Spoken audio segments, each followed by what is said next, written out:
කුසල් එකතු වීම සඳහා පොඩි දහම් කරුණු ටිකක් සාකච්ඡා කරමු. ධර්ම දේශනාවක් නෙමෙයි.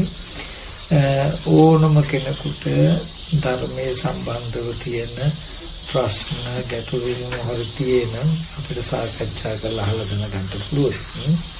මොකද කෙටියෙන් අපි මතක් කළොත්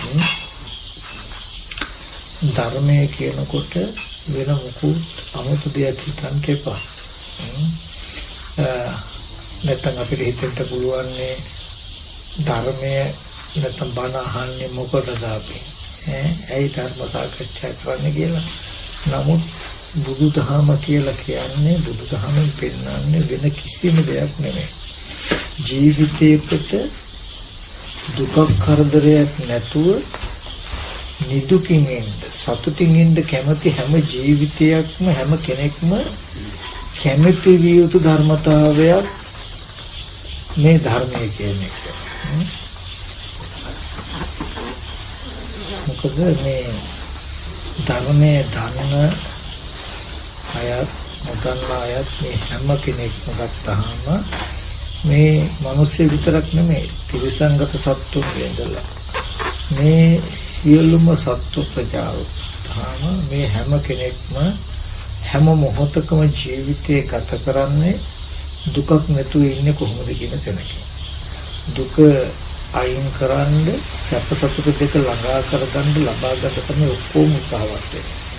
ඒ උත්සාහවත් වෙන ලෝකයට උත්සාහවත් වෙන විදිහට කවදාවත්ම මේ ලෝක කිසිම කෙනෙකුට දුක අයින් කරලා සැපවත් බව ළඟා කරගන්න ලැබෙන්නේ නැහැ.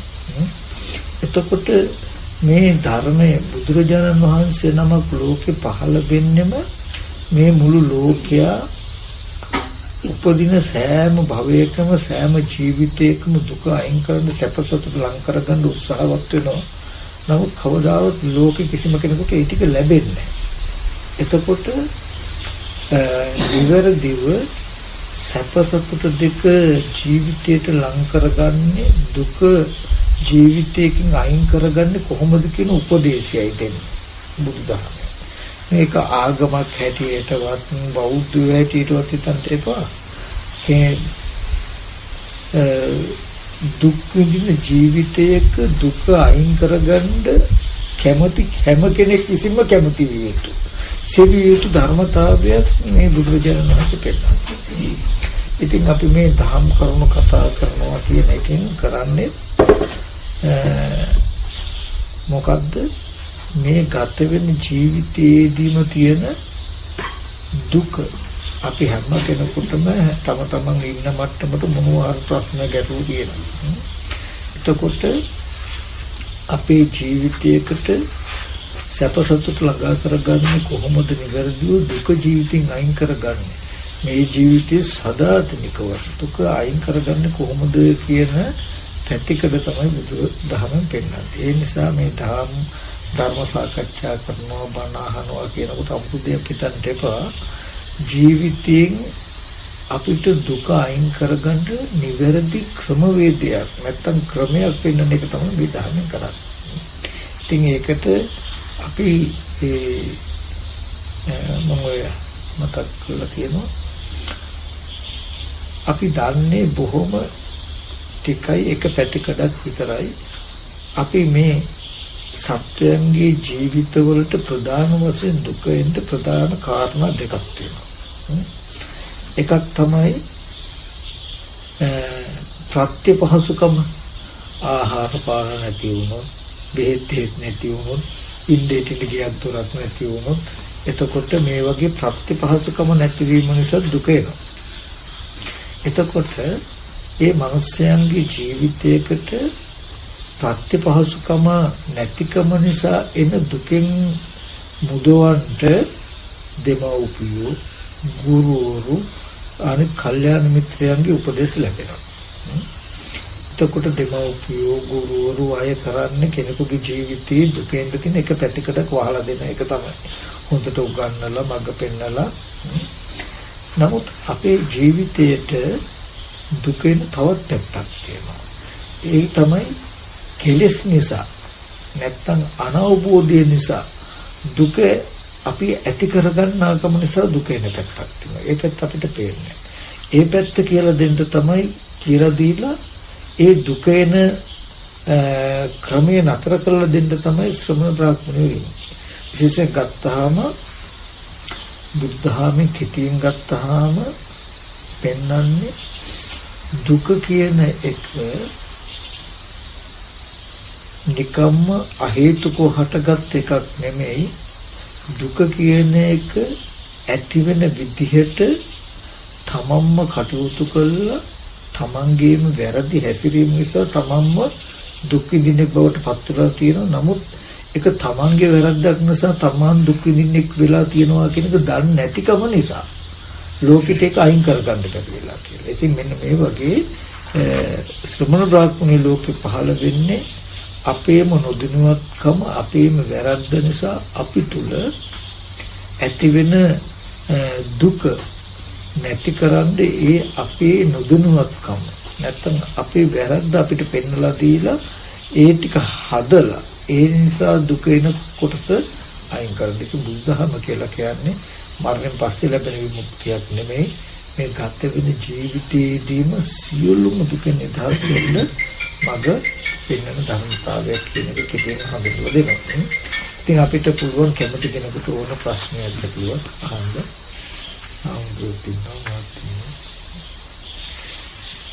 ප්‍රශ්න නැත්නම් අපිට අහන්න කොට ප්‍රශ්න.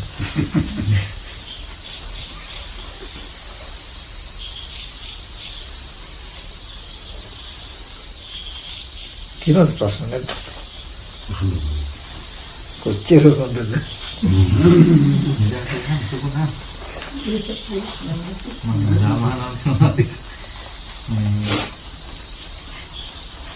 වුණාටිය කරන කන නද වේකින් ලොකු වාසනාවක් මේ ලැබෙලා තියෙනවා.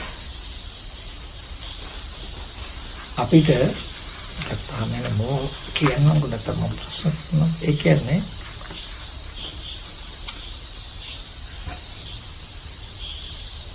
යම් කිසි විදිහකදී කෙනාගේ දර්ශනය මත තමයි කෙනාගේ ගමන් මඟ වෙනස් වෙන්නේ හැම වෙලාවෙම.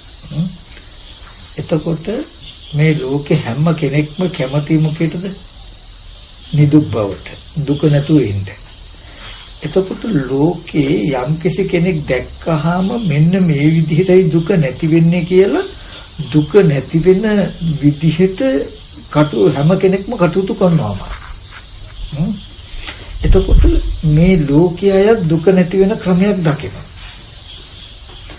එතකොට ඒ අය දුකකුත් දකිනවා. දුක ඇති වෙන ක්‍රමයකුත් දකිනවා. දුක නැති වෙන ක්‍රමයකුත් දකිනවා.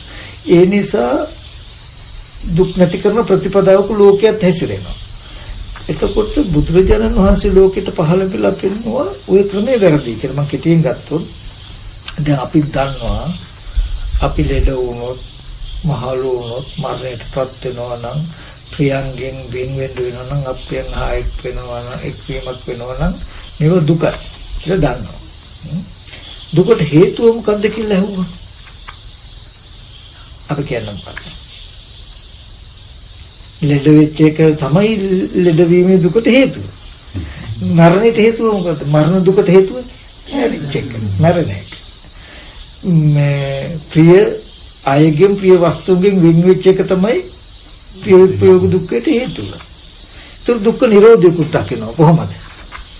ලෙඩ වෙන්නේ නැතුව හිටියොත් දුක නැතුව ඉන්න පුළුවන්. මැරෙන්නේ නැතුව හිටියොත් දුක නැතුව ඉන්න පුළුවන්. එතකොට තමන් ප්‍රියමනාප වස්තු නැති වෙන්නේ විනාශ වෙන්නේ නැතුව තිබුණොත් දුක නැතුව ඉන්න පුළුවන් කියලා දකිනවා. ඒ හින්දා දැන් මුළු ලෝකෙම දුක්ඛ නිරෝධ ගාමී ප්‍රතිපදාවට හැසිරෙන මොකද්ද? පුළුවන් තරම් ලෙඩ නොවන විදිහට ඉන්න උත්සාහවත් වෙනවා. පුළුවන් තරම් නොමැරී ඉන්න උත්සාහවත් වෙනවා. ඒක නෙමෙයිද මේ ඔක්කොම කරන්නේ? එතකොට ප්‍රිය දේ නැති වුනහම දුක එනවා කියලා දකින හින්දා ප්‍රිය දේ නැති නොවන විදිහට ඉබියතුරු දාලා වහගෙන මේ තාප්ප බැඳලා කම්බි ගහලා ඇයි මේව තියෙන්නේ මොකටද? දැන් ඔය තාප්ප වැටවල බඳින්න බලන්න කම්බි ගහගෙන තියෙන බල දුක නිරෝධ ප්‍රතිපදා. එතකොට ගෙවල් දොරවල් දාලා ඉබියතුරු දාලා තියෙන්නේ මොකටද? තමන් ප්‍රිය මනාප දේ නැති වුණොත් දුක එනවා කියලා දන්නවා. එතකොට මේ දුකෙන් බේරෙන්න තියෙන ක්‍රමය මොකද්ද? පරිසම් කරගන්න එක. ප්‍රියමනාප දේවල් නැති උනේ නැත්තම් මොකද වෙන්නේ? දුක නැහැ. ඒ හින්දා පුළුවන්තර ලොකු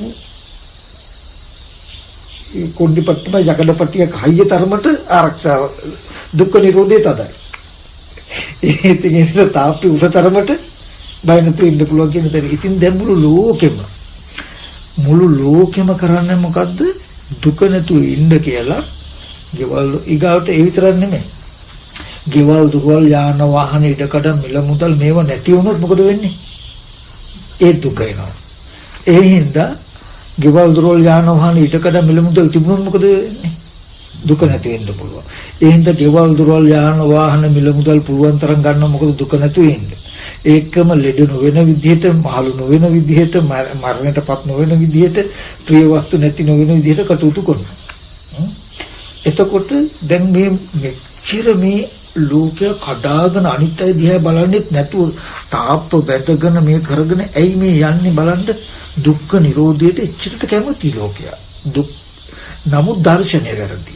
ඒගොල්ලෝ දකින්නේ යම් විදිහකට ලෝකයා දැක්කම මෙන්න මේ විදිහට දුක් නැතුව ඉන්න පුළුවන් කියලා දැක්කොත් ඒ දුක් නැතුව ඉන්න පුළුවන් ක්‍රමයට කඩාගෙන යන එක තමයි ධර්මතාවය. ඔබඳු ලෝකයටයි ඔය විදිහට උත්සාහවත් වෙන දුක්ඛ නිරෝධ ගාමිනී ප්‍රතිපදාවක හැසිරෙන ලෝකයටයි බුදුරජාණන් වහන්සේ දේශනා කළේ ඔය දුක දැකපු ක්‍රමේ වැරදි. ඔය දුක ඇතිවීම දැකපු ක්‍රමයක් වැරදි.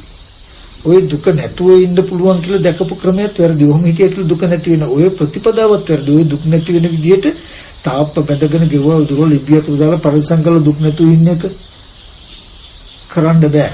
ඒක වැරදි කියලා පෙන්වුවේ උන්න උල්පොඳු ලෝකයකට. ඉතින් ඒකයි මම කිව්වේ මේ ධර්මය අහනකොට බුදුරජාණන් වහන්සේ දේශනා කරනවා දුක ඇතිවෙච්ච හේතුව, දුක නැතිවීම, දුක නැති කරන මඟ කියලා. ඔය දැන් ඔය හතර අපිට බාහිරින් පෙන්නපු හතර හොඳට තේරෙනවනේ. ඒ තේරෙන හින්දානේ දුක නැති කරන්න ඒකාන්තයෙන් අපිට පුළුවන් මේ විදිහට තමන් දන්න විදිහට මිල මුදල් ගෙවල් දොරවල් තුබු දුක නැතුව ඉන්න පුළුවන් කියලා තේරෙනවා. ඉබ්බියතුරු දාගෙන මේව වහගත්තොත් මේව නැතිවීමෙන් එන දුකෙන් බේරෙන්න පුළුවන් කියලා දන්නේ. ඔය මට්ටමටම බුදුරජාණන් වහන්සේ දේශනා කරපු ධර්මයේ ඕගොල්ලන්ට තේරුනොත් මෙන්න මේ විදිහටමයි දුක් නැති වෙන්නේ කියලා එදාට තමයි ඕගොල්ලෝ කඩාගෙන මේ පැත්තට යන්නේ නතර කරන්න බැරි.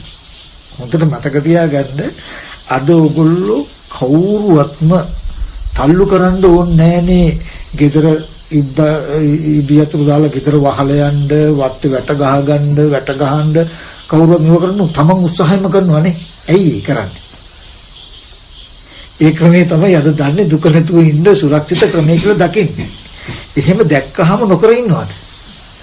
කරනවමයිනේ. ඒ වගේ බුදුරජාණන් වහන්සේ දේශනා කරන ධර්මයක් ඕගොල්ලෝ යම් දවසකදී ඔය විදිහට ඉබියතුරු දාලා මුදල් රැකගෙන ඉන්න මිනිස්සුන්ට ලෝකයට දුක නැතුව ඉන්න බෑ. ජරා මරණ දුක මොන විදිහටත් නැති කරන්න බෑ. එතකොට తాවකාලික ප්‍රතිකර්මයක් විතරයි, ඒක දීර්ඝ කර ගැනීමක් විතරයි කරන්න පුළුවන් කියලා දන්නවනම්, නමුත් බුදුදහමේ බුදුහාමුදුරුවෝ දුක ඇතිවෙච්ච හේතු, ඒ හේතුව නැතිකලු දුක නැති වෙනවා කියනක හොඳට තේරෙන දවසක් ආවොත් එදාට ඕගොල්ලෝ මේ වගේ පස්සට යන ඒක මොන විදිහට ඕගොල්ලෝ නවත්තන්නවත් බෑ. මොකද හොඳටම පැහැදිලි Tamanට ඉර හඳ වගේ මෙහෙමමයි දුක ඉන්නේ, මේක නොකොලොත් දුකින් බෙරෙන්න බෑමයි කියලා දැක්කො කඩාගෙනම යනවා. ඒකයි දැන් ওই ditthi සම්පන්න පුද්ගලයාට සෝවාන් කියන පුද්ගල සෝතාපන්න කියලා කියන්නේ. සෝත කියලා කියන්නේ සැඩපහරක්. එතකොට සැඩපහරකට, විශාල සැඩපහරකට වැටුණු කෙනා මොන විදිහටවත් නතර වෙන්නේ ගහගෙනම යනවා මහ මොහොතට. ඒ වගේ සෝතාපන්න කියන්නේ ධර්ම ස්රෝතයට ආපන්න කියන්නේ පැමිණෙනවා. ධර්ම ස්රෝතයට පැමිණි කෙනා මොන විදිහටවත් නතර වෙන්නේ. එයා අනිවාර්යයෙන්ම ගහගෙනම යනවා නිවන දක්වාම. දුක්ඛේ නිරෝධය දක්වාම යනවා. කණියතු සම්බෝධි පරායන. ඉතින් මේ ධර්ම සාකච්ඡා කරලා කතා කරලා තේරුම් ගන්න හරිම වටින්නේ. ඒ නිසායි හැබෑවටම දුක් නැති කරන්න බුදුහාමුදුරුවෝ. දැන් අපි ලෝකෙ දුක් නැති කරන්න, දුක නැතිවීම කියලා නැති කරන්න හදන ප්‍රතිපදාවක් ගැන මම මතක් කළා. ඒ ගැන අපේ ජීවිතේම සාක්ෂිත් තියේ. ඒ ප්‍රතිපදාව තුළ අප්‍රමාදී වෙන්න කට්ටිය නේද?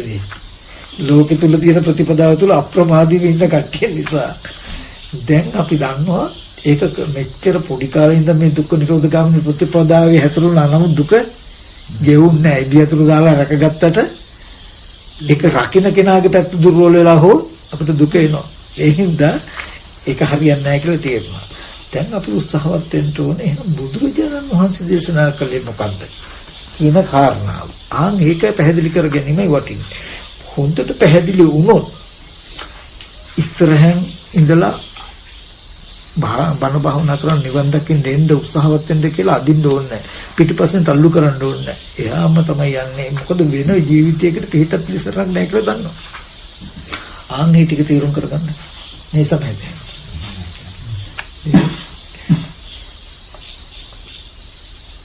ඒදිවන මම තව කරුණු ටිකක් නිකමට කියන්නම් කියලා මම කතා කරා. ඉතින් අපි මම මතක් කළා බුදුරජාණන් වහන්සේ ලෝකයේ පහළ වෙලා දර්ශනයක් දේශනා කළානේ. දුක ඉපදීම, ලෙඩවීම, මහලු බව, මරණය, අප්‍රියංගයිකම, ප්‍රියංගෙම විස්තර කළ කෙටියෙන් සංකීර්ණ පංච උපාදානස්කන්ධ දුක්ඛ. කෙටියෙන් කියනවා නම් උපාදාන වශයෙන් ගත්තා වූ ස්කන්ධ ටිකකයි දුක එන්නේ කියලා පෙන්වනවා. දුකට හේතුව මොකද්ද පෙන්වන්නේ? යම්ේ තණ්හාවක් තියෙනවා නම් කාම තණ්හා, භව තණ්හා, විභව තණ්හා මේ තණ්හාව තමයි දුකට හේතුව. එතකොට දුක නැති වෙන්නේ දුක්ඛ නිරෝධය. හැටියට පෙන්වන්නේ මොකක්ද? තණ්හාවගේ නැති කිරීම. ඊට පස්සේ මේ ආර්ය අෂ්ටාංග මාර්ගය නැත්නම් සීලයක පිළිපදලා චිත්ත සමාධියක් ඇති කරගෙන මෙන්න මේ ඇත්ත බැලුවෝ. මෙන්න මේ නැත්නම් දර්ශනයක් වෙනවා. මෙන්න මේ ඇත්ත දැක්කොත් බලන එකයි ඒ නිරෝධයට ලං වෙන්න තියෙන ක්‍රමය කියලා හතරක් වෙනවා. දැන් ඔය මේ පංච උපාදානස්කන්ධ දුක්ඛ, දුකට හේතුව තණ්හාව, තණ්හාව නැතිකල දුක නැති වෙනවා. මේ ආර්ය අෂ්ටාංග මාර්ගයේ දුක් නැති කරන මගයි කියන වචන ටිකත් අපිට හොඳට කටපාඩම්. හැබැයි හොඳට මතක තබා ගන්න ඕනේ මේ වචන ටිකේ තුල මහ විශාල අර්ථයක් තියෙනවා. ওই වචන ටික කතා කළේ තථාගතයන් වහන්සේ කාටද? මේ වචන ටික කිව්වේ කාටද? අර අපි ඉස්සෙල්ලා කියපු දුක් නැති කිරීමේ ප්‍රතිපදාවක යෙදිච්ච ලෝකයට.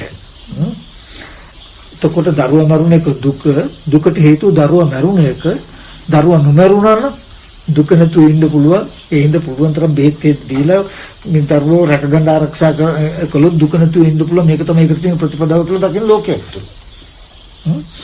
එතකොට අපි කියමු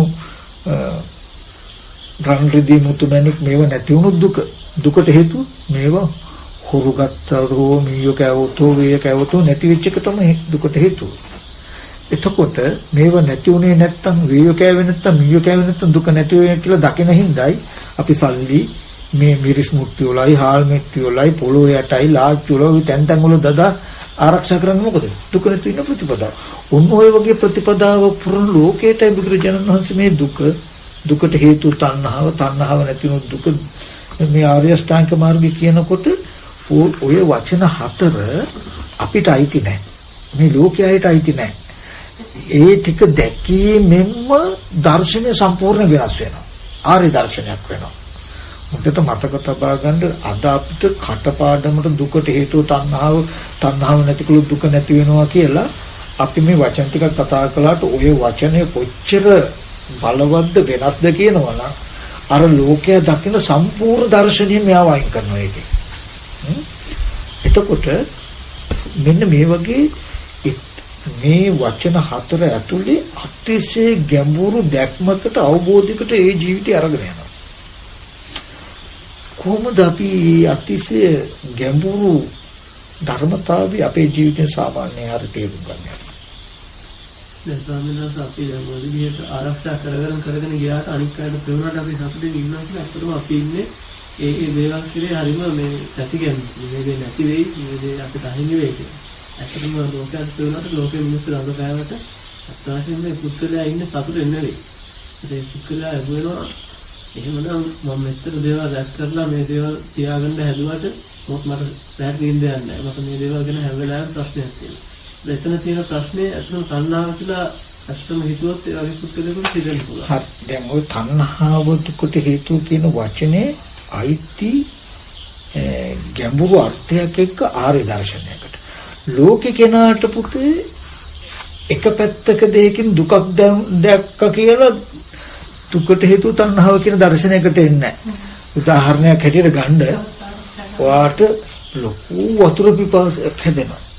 ඔයාට අනේ මේ පිපාසයේ දුකක් නේද මේ දුකට හේතුව මොකද්ද කියලා හැරෙන්න හොඳ සීතල වතුර ටිකක් බොන්න තියෙනවා කියලා ඒක උදව් කරගෙන ලෝකේ තව එකක් හොයන්න යනවා මිසක බඩගින්නක් දැවුනොත් අනේ මේ බඩගින්න කියන්නේ හරි දුකක් නේද ඉපදෙන නිසා නේද මේ දුකට විඳින්න වෙන්නේ කියලා විරාගයට කවදත් අපේ මනස හැරෙන්නේ නැහැ. කණ්ඩ මොනවද තියෙන්නේ කියලා ටක් ගාලා හමුළු හොයන එකයි කරන්නේ අපි. ඒ වගේ කලකිරුණාම අපි ලෝකේ ස්වභාවය කිසි වෙලාවක ලෝකයට මේ කෙලෙස් මේ වගේ සියුම් දර්ශනාත්මක පැත්තක් එන්නේ නැහැ. ඒ වෙනුවට තව විකල්ප ඒක වහන්න තව එකක් ගන්න තමයි උත්සාහවත් වෙන්නේ. ඒක දුකක් වෙනකොට ඒක වහන්න තව එකක් ලෝකෙන් හොයනවා මිසක කිසි වෙලාවක එහෙම කලකිරුණා කියලා මේ වගේ පැත්තකට එන්නේ නැහැ. නමුත් ඒ බඳු ලෝකයකට ඒ කියන්නේ දුකක් වහන්න තව දුකක් තව එකකින් මේ දුක වහනවා. මෙහෙම පැලස්තර දදා පිළියම් කර කර ඉන්න ලෝකයට තමයි බුදුරජාණන් වහන්සේ පහළ වෙන්නේ. පහළ වෙනකොට මේකෙදි කියනවා ලොකු කියන්නේ හිතට දැනෙන අපිට ওই වචන ටිකට මුවා වෙලා හින්දා අපිට ඒක තේරෙන්නේ නැහැ. නමුත් මේ වචන කෙටි වචන 4 ඇතුලේ සම්පූර්ණම මුළු භූමියම වෙනස් කරනවා. මුළු භූමියම වෙනස් කරනවා. ඒ කියන්නේ ඒ වචන 4 සැබෑ අර්ථය දැකීම පමණකින්ම අර ධර්මයේ නොදන්නා වූ පුදුන් ලෝකයා හොයන සම්පූර්ණ පරිශ්‍රණය උඩු අටුකුරු කරනවා මේ වචන 4 දැක්ක පමණකින්ම. හරියට දැක්කොත් එතකොට ඒ තරම් ලොකු අර්ථයක් මේ තුල විද්‍යමාන වෙනවා. අපි ඒක පොඩ්ඩක් බලමු. ඒකයි මම කිව්වේ ලෝකෙ තුල නම් කිසි වෙලාවක හිතන්න එපා ප්‍රශ්නයක් ඇති වුණා කියලා කලකිරිලා විරාග බවට ඒ කියලා. එයා ඇත්ත ඒ ප්‍රශ්නේ තුල විරාගයක් ඇති වුණාම ඒ වෙනුවට එයා ලෝකෙම තව දෙයකටයි ඒ මනස නැමෙන්නේ මිසක ආපහු ජරා මරණයට යන දෙයක්ම හොයනවා මිසක මේ ජරා මරණ දුකෙන් මැරෙන්න අපි කියමු තමන්ගේ දරුවා මැරිලා දුක නැති කරගන්න මේ දරුවා වගේ තව දරුවෙක් කරගෙන හදාගන්න කියන තැනකින් තමයි ලෝකෙ තියෙන්නේ. ඔව් එතකොට අපි එතෙන්දී මේ කොට මෙතනදී බුදුදහමෙන් පෙන්වන දේ අපි කතා කරමු. පංච උපාදානස්කන්ධ දුක්ඛ හොඳ අවබෝධයක් දෙනවා. යම් දුක කොතනක හරි ඇති වුණොත් ඇති වෙන්නේම තම තමන්ගේ උපාදානයට හසු වෙච්ච උපාදානයට හිත වූ ස්කන්ධයකින්මයි දුක එන්නේ කියන දර්ශනයක් වෙනවා මේකේ. ඊගාවට දෙවැනි එක දුකට හේතුව තණ්හාව කියන වචනේ උපාදානස්කන්ධ දුක්ඛ කියලා දැක්කහම දුකට හේතුව මොකද්ද? මේ ස්කන්ධය උපාදානයට හසු ස්කන්ධයකයි දුක එන්නේ. දුකට හේතුව මේ ස්කන්ධය හසු කරගත උපාදාන තණ්හා උපාදාන ගතියයි කියන එකෙන් කියනවා. මම ඒක පැහැදිලි කරලා දෙන්නම් ඔයගොල්ලන්ට. එතකොට මේ ටික තේරෙනකොට එයාගේ ඔළුව ওই ටික හරියට තේරෙනකොට ඔළුව ටක් ගාලා වෙනස් වෙනවා. අනිත් පැත්තටම යනවා. ඒක පොඩි දර්ශනයකින්. ආයෙ හොයන්නේ දුක් නැති කරන්න බොහෝ ප්‍රතිපදා. එතකොට එයා දන්නවා ආන්ගේ දුකට හේතුව දෙක හොඳටම පැහැදිලි වෙච්ච කෙනාට තමයි තණ්හාව නැති කිරීමෙන්ම තමයි දුක නැති කරන්න පුළුවන් කියලා ඍජු උත්තරයක් එන්නේ. ඊට පස්සේ තමයි ඕක කරන්න පුළුවන් එහෙනම් ළඟා වෙන්න පුළුවන් මෙන්න මේ වගේ ප්‍රතිපදාවකුනේ කියන උත්තරය එන්නේ. හරි. අපි පොඩි වල තේරෙන මට්ටමක අදහසකින් ගමු. අපි කියමු මෙතන තියෙනවා මේ අපි කියමු මේක දැන් මුදල් නෝට්ටුවක් කියලා හිතමුකෝ. හරි. රුපියල් 5000 කොලයක්. හරිද? දැන් පංච උපාදානස්කන්ධ දුක්ඛ මේක දකිනකොටම මේ කඩදාසිය මේක රුපියල් 5000ක් මේක මෙච්චර වටිනවා. මේක ගත්තොත් මට මේ වගේ වැඩ කරන්න පුළුවන් කියලා අපිට ශනික දැක්මක් දැනුමක් එනවද නැද්ද? එනවා. ඔන්න දැන් පෙන්නනවා උපාදානස්කන්ධ දුක්ඛ මට අපි කෙටියෙන් ගත්තොත් මට දැන් මේ කඩදාසිය උපාදාන වෙලා මේක රුපියල් 5000ක් ගොඩාක් වටිනවා. මේක ගත්තොත් මේක තියනවා නම් මට මේ බඩු ගන්න පුළුවන් මේ බඩු මුට්ටු ගන්න පුළුවන් මේ වගේ ඕන තැනක් ඕන දෙයක් කරන්න පුළුවන් කියලා දන්නකම තියෙනවා. එතකොට ඔන්න දැන් මේ 5000 ගැන මම මෙහෙම දකිනවා. 5000 කොලේ. දැන් මේ මට වටිනාකමට හසු වෙලා තියෙන මේ කොලේ නිසයි මට දුක එන්නේ කියන බුදුරජාණන් වහන්සේ. ඒ කියන්නේ දැන් මේ කඩදාසිය වටිනාකමට පේන මේ වස්තුව මීයෝ කෑවොත් මට දුක එනවද නැද්ද? එනවා. වේයෝ කෑවොත් මේක හොරු ගත්තොත් පිච්චුණොත් දුක එනවා. එතකොට මෙන්න මෙතෙන්දී හොඳ කාරණාවක් කියනවා. ලෝකේ ස්වභාවය ගන්න ලෝකේ ස්වභාවයේ දකින්නේ මේ රුපියල් 5000 ගොඩාක් වටිනවා. එයා දකින්න ඒක. රුපියල් 5000 කොලයක් ගොඩාක් වටිනවා.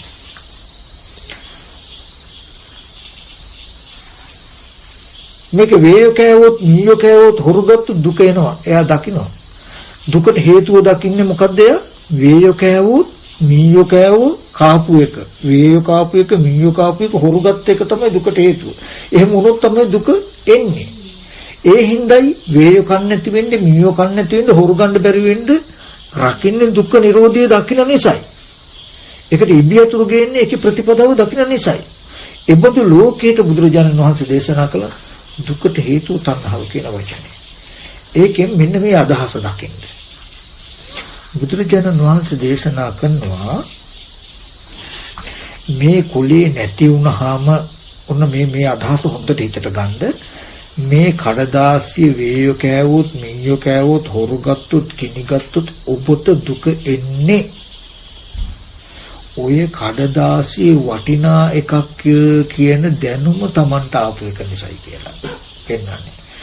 දුකට හේතුව තණ්හාව කියන එකෙන් කියනකොට ලෝකයා දැක්කේ මට දුක ආවේ මේ සල්ලි කොලේ නැත්නම් වටිනා කොලේ හොරු ගත්ත නිසා වටිනා කොලේ මීයෝ කාපු නිසා වටිනා කොලේ වේයෝ කාපු නිසා කියලා. ඒ කියන්නේ ලෝකයා දකින්නේ දර්ශනයම මෙන්න මේ කොලේ මුල් කරගෙන හොඳට බලන්න මෙන්න මේ කඩදාසි කොලේමයි වටින්නේ. රුපියල් 5000ක් වටිනා කොලයක් කඩදාසි කොලයක්. මේ 5000 වටිනා කොලේ වේයෝ කෑවොත් මීයෝ කෑවොත් නැති වුණොත් දුක එනවා. වේයෝ කන්නේ මීයෝ කන්නේ නැතුව පරිස්සම් කරගන්න පුළුවන් වුණොත් හොඳයි කියන තැනකින් තමයි දකින්නේ. එයාගේ මුළු දර්ශනයම තියෙන්නේ මේ කඩදාසියෙන් මත පතිත වෙලා. දුක දකින්නේ දුක ඇතිවෙච්ච හේතුව දකින්නේ ඒ දුකේ නැතිවීම දකින්නේ නැති කරන මඟ දකින්නේ නේවත් කියන එක තේරුම් ගන්න බලන්න. ඒ බඳු ලෝකෙට දැන් මේ රුපියල් 5000 වටිනවා මේ කඩදාසිය වටිනා එකක් කියලා දකින කෙනාට කවදාවත් දුක නැති කරන්න බෑ. ඇයි මේ කඩදාසියයි වටින්නේ මේ රුපියල් මේක කීයද රුපියල් 5000 5000 කොලයක් මේ 5000 කොලේ වටිනවා කියලා එයා හිතන්නේ. 5000 කොලේ වටිනවා කියලා දකින කෙනාට දුක නැති කරන්න මොකවත් නැහැ. එක ක්‍රමයයි තියෙන්නේ. වටිනා කමෙන් යුක්ත වස්තුව රකින්න එක විතරමයි දුක නැතුව ඉන්න කරන්න පුළුවන්. එතකොට වේයෝ කන්නේ තියෙන්නේ මීයෝ කන්නේ නැති වෙන්න පෙට්ටියක දාලා මේක පුළුවන් තරම් රකින්න දුක නැතු වෙන්න. ඔන්න පුළුවන් නම් මේක රැකගන්න පුළුවන් වෙයි. හැබැයි ඒක රකින්නකොට රකින්නගේ පැත්ත දුර්වල වෙලා තමම මහලු වෙලා මරණයටපත් වෙනවා. මේ බාහිර වස්තුව වටිනවා කියන තැනටපත් වෙලා ඒ වටිනා වස්තුව රකින්න ලෝකයට ඒ වටිනා දේ නැතිවීමෙන් හෝ වටිනා දේ තියෙද්දි Taman නැතිවීමෙන් හෝ දුකකින්ම අවසන් වෙනවා මිසක දුක්ඛ නිරෝධයක් කරන්න බෑ. ඒ නිසා මේ ලෝකෙට බුදුරජාණන් වහන්සේ දර්ශනය වෙනස් කරන්න ආවේ. මේ මුළු ලෝකෙම දකින්නේ වස්තුවයි වටින්නේ කියලා. බුදුරජාණන් වහන්සේ ලෝකෙට ඇවිල්ලා දේශනා කළ එක දෙයක් තියෙනවා. මේ වස්තුව වටිනවා නෙමෙයි වස්තුව වටිනවා කියලා කෙනාට තේරෙනවා කියලායි පෙන්වන්නේ. දුකට හේතුව තණ්හාව කියන එකකින් පෙන්වන ලොකු අර්ථයක් තියෙනවා. ඒ කියන්නේ මේ කඩදාසිය ඇස් ඉදිරි පිටට එන කඩදාසිය රුපියල් 5000ක් මේක ගොඩාක් වටිනවා කියලා මේක දිහා බලන කෙනාගේ මනසේ වටිනාකම යෙදෙනවා කියන එක පෙන්වනවා බුදුරජාණන් වහන්සේ. ඒ යම් කඩදාසියක් වටිනාකමට පෙනෙනවා නම් ඒ පෙනෙන දේ විනාශ වෙනකොට පංච උපාදානස්කන්ධ දුක්ඛ කියලා කිව්වේ ඒ උපාදානයට හසු ස්කන්ධය තමයි දුකක් ගෙනත් දෙනවා. දුකට හේතුව මේ කඩදාසිය වටිනාකමට පෙන්නපු මනසයි කියලා පෙන්වනවා. දුක තණ්හාව දුකට හේතුව තණ්හාව කියන එකෙන් කියන්නේ මේ කඩදාසිය රුපියල් 5000ක් වටිනවා කියලා පෙන්නපු එකයි කියලා පෙන්වනවා. එයාට පෙන්වන බුදුරජාණන් වහන්සේ මේ කඩදාසිය දිහා බලනකොට මේක රුපියල් 5000ක් මේක මෙච්චර වටිනවා කියන කම ඔයාගේ මනසේ නොයදුණුත් යම් දවසක ඔයා කවදාවත් මේ වස්තුව මේ ද්‍රව්‍ය විනාශ වුණා කියලා දුක් විඳින්නේ නැහැ. ආරක්ෂා කළ ප්‍රිය විප්‍රයෝග දුක්ඛයකට එන්නේ නැහැ. ඊට පස්සේ බුදුරජාණන් වහන්සේ පෙන්වනවා මේ වස්තුව දකිනකොට ඒ වස්තුව වටිනා දෙයක් කියලා වටිනාකම තමන්ගේ මනසේ යෙදෙන ගතිය මකණ්ඩ ක්‍රමයක් දුන්නා. නැකින තැනට යන ක්‍රමයක් ඒකට තමයි සීල සමාධි ප්‍රඥා කියලා කියන්නේ. මේ සීලයක පිළිපදලා චිත්ත සමාධියක් ඇති කරගෙන ඇත්ත දැකලා තණ්හාව ගෙවන වැඩපිළිවෙල තියෙන්නේ දුකට හේතුව තණ්හාවයි කියලා දකින ලෝකෙට විතරයි. ඒකෙන් මම අදහස් කළේ ලෝකයාගේ දර්ශනයයි ආර්ය දර්ශනයයි දෙක සම්පූර්ණ උභයටුකුරු වෙනස් වෙනවා. ලෝකයා දකින්නේ මේ රුපියල් 5000ක් මේ කඩදාසි කොලේම වටිනවා කියලා. මේ මගේ දරුවා මේ මගේ මුණුපුරා මේ මගේ දරුවා මෙච්චර වටිනවා මේ මගේ මුණුපුරා මේ මෙච්චර වටිනවා කියලාමයි ලෝකයා දකින්නේ. ඒ හින්දා මගේ දරුවට මගේ මුණුපුරාට කරදරයක් නොවෙන්න රැක ගන්න තමයි හදන්නේ. නමුත් බුදුරජාණන් වහන්සේ මේ දර්ශනයෙන් පෙන්නනවා එක දෙයක්. මොකද්ද? මේ රූපය ඇස් ඉදිරි පිටට එනකොට මේ මගේ එකම ප්‍රිය දරුවා කියන හැඟීම තමන්ගේ මනසේ දෙන්නේ. මේ මගේ එකම මුණුපුරා කියන හැඟීමත් එක්ක ගතිය තමන්ගේ මනසේ දෙන්නේ. ඒ තා තමන්ට දුක නැතුව ඉන්න බෑ. ඇයි අර රූපෙට මොකක් හරි වුණොත් මගේ දරුවට මෙහෙම වුණා නේද මගේ මුණුපුරාට මෙහෙම වුණා නේද කියලා ඔබට දුක එනවා. ওই තණ්හාව ඔබට දුක ගෙනත් දෙනවා. මොකද තණ්හාව නැති වුණොත් මේ රූපය අසුදුරු පිටට එනකොට මගේ එක මුණුපුරා කියන හැඟීමත් ගතියත් ඔබේ මනසේ නොයදුනොත් මේ රූපය ඔබේ අසුදුරු පිටට එනකොට මේ මගේ එකම ප්‍රිය පුතා කියන හැඟීම ඔබේ මනසේ නොයදුනොත් මේ රූපය වෙනස් වුණා කියලා ඔබට දුක එන්නේ. ඒක මේ ආර්ය ශ්‍රැංග මාර්ගයේ ඊට තියෙන ප්‍රතිපදාවයි කියලා මතක් කළා. එතකොට මේකෙන් බලන්න මේ මුළු ලෝකෙම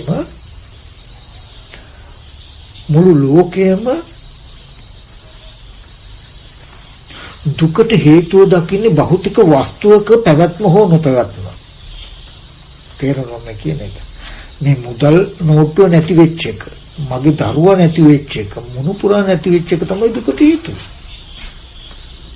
නමුත් බුදුරජාණන් වහන්සේ දේශනා කරනවා දුකට හේතුව තණ්හාව කියන එකෙන් කියන්නේ මොකද්ද? රූපය ඉදිරිපිටනොත් මේ මගේ එකම දරුවා කියන හැඟීම ඔබේ මනසේ යෙදුණොත් ඒ රූපේ පෙනෙන්නේ මගේ එකම ප්‍රිය පුතා කියලා ඊවාට. ඔහා දන්නවා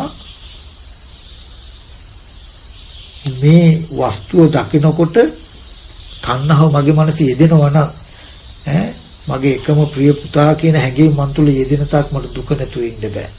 ඔබතුමීට දුක නැතුව ඉන්න පුළුවන්ද? ඇස් ඉදිරිපිට එනකොට මගේ එකම දරුවා කියන හැඟීම අපේ මනසේ යෙදෙනවා. දැන් එයා දන්නවා මේ දරුවා රූපේ දරුවා නෙමෙයි, මේ රූපය මගේ එකම ප්‍රිය දරුවා කියන හැඟීම මගේ මනසේ යෙදෙනවා. හැබැයි ඒ යෙදෙනකම ඇතිතක් මට දුක නැතුව ඉන්න බෑ. මනසේ යෙදෙනවා කියලා දැනගත්ත දුක නැතුව ඉන්න බෑ. ඇයි? මේ මගේ එකම දරුවා කියන හැඟීම ඇස් ඉදිරිපිට එන රූපේ මගේ මනසේ යෙදෙනවා. මොකද්ද? මගේ එකම දරුවා කියන හැඟීම යෙදෙනවා. මට පේන්නේ දැන් දරුවා වගේ. එතකොට මේ රූපෙට මොන හරි වෙච්ච ගමන්ම Taman දන්නවා මගේ දරුවට මෙහෙම වුණා කියන එකයි මට තාම පේන්නේ. ඒ හින්දා මට දුක නැතුව ඉන්න බෑ. බුදුරජාණන් දුක්ඛ නිරෝධයට තණ්හා නිරෝධය දුක්ඛ නිරෝධයයි කියලා පෙන්වුවේ වෙන මොකුත් නෙමෙයි. ඇස් ඉදිරිපිටට මේ කන බොන ආහාරයෙන් හැදෙන රූපේ එනවා. මේ මගේ එකම ප්‍රිය පුතා ප්‍රිය දරුවා කියන හැඟීම මගේ මනසේ යෙදෙන්නේ වටිනාකම යෙදෙන්නේ. එතකොට මේ රූපය විනාශ වුණා කියලා විනාශ වුණොත් මට දුක එයිද? එන්නේ. එහෙනම් මෙතෙන්දි ගන්න කරුණු දෙකක් තියෙනවා අපිට හොඳට.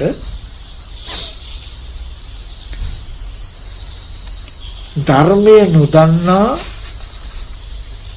සාමාන්‍ය පුද්ගලයා දකින්නේ මේ මගේ එකම ප්‍රිය පුතා, මේ මගේ එකම ප්‍රිය මුණුපුරා කියලා තමයි මේ රූපය දකින්නේ. ධර්මයේ දන්නා කෙනා මේ රූපය මේ මගේ එකම ප්‍රිය පුතා, මේ මගේ එකම ප්‍රිය මුණුපුරා කියලා යෙදිච්ච බව තමයි දකින්නේ. හැබැයි මේකේ කරුණු දෙකක් තියෙනවා. මොකද තේරුම් ගන්න.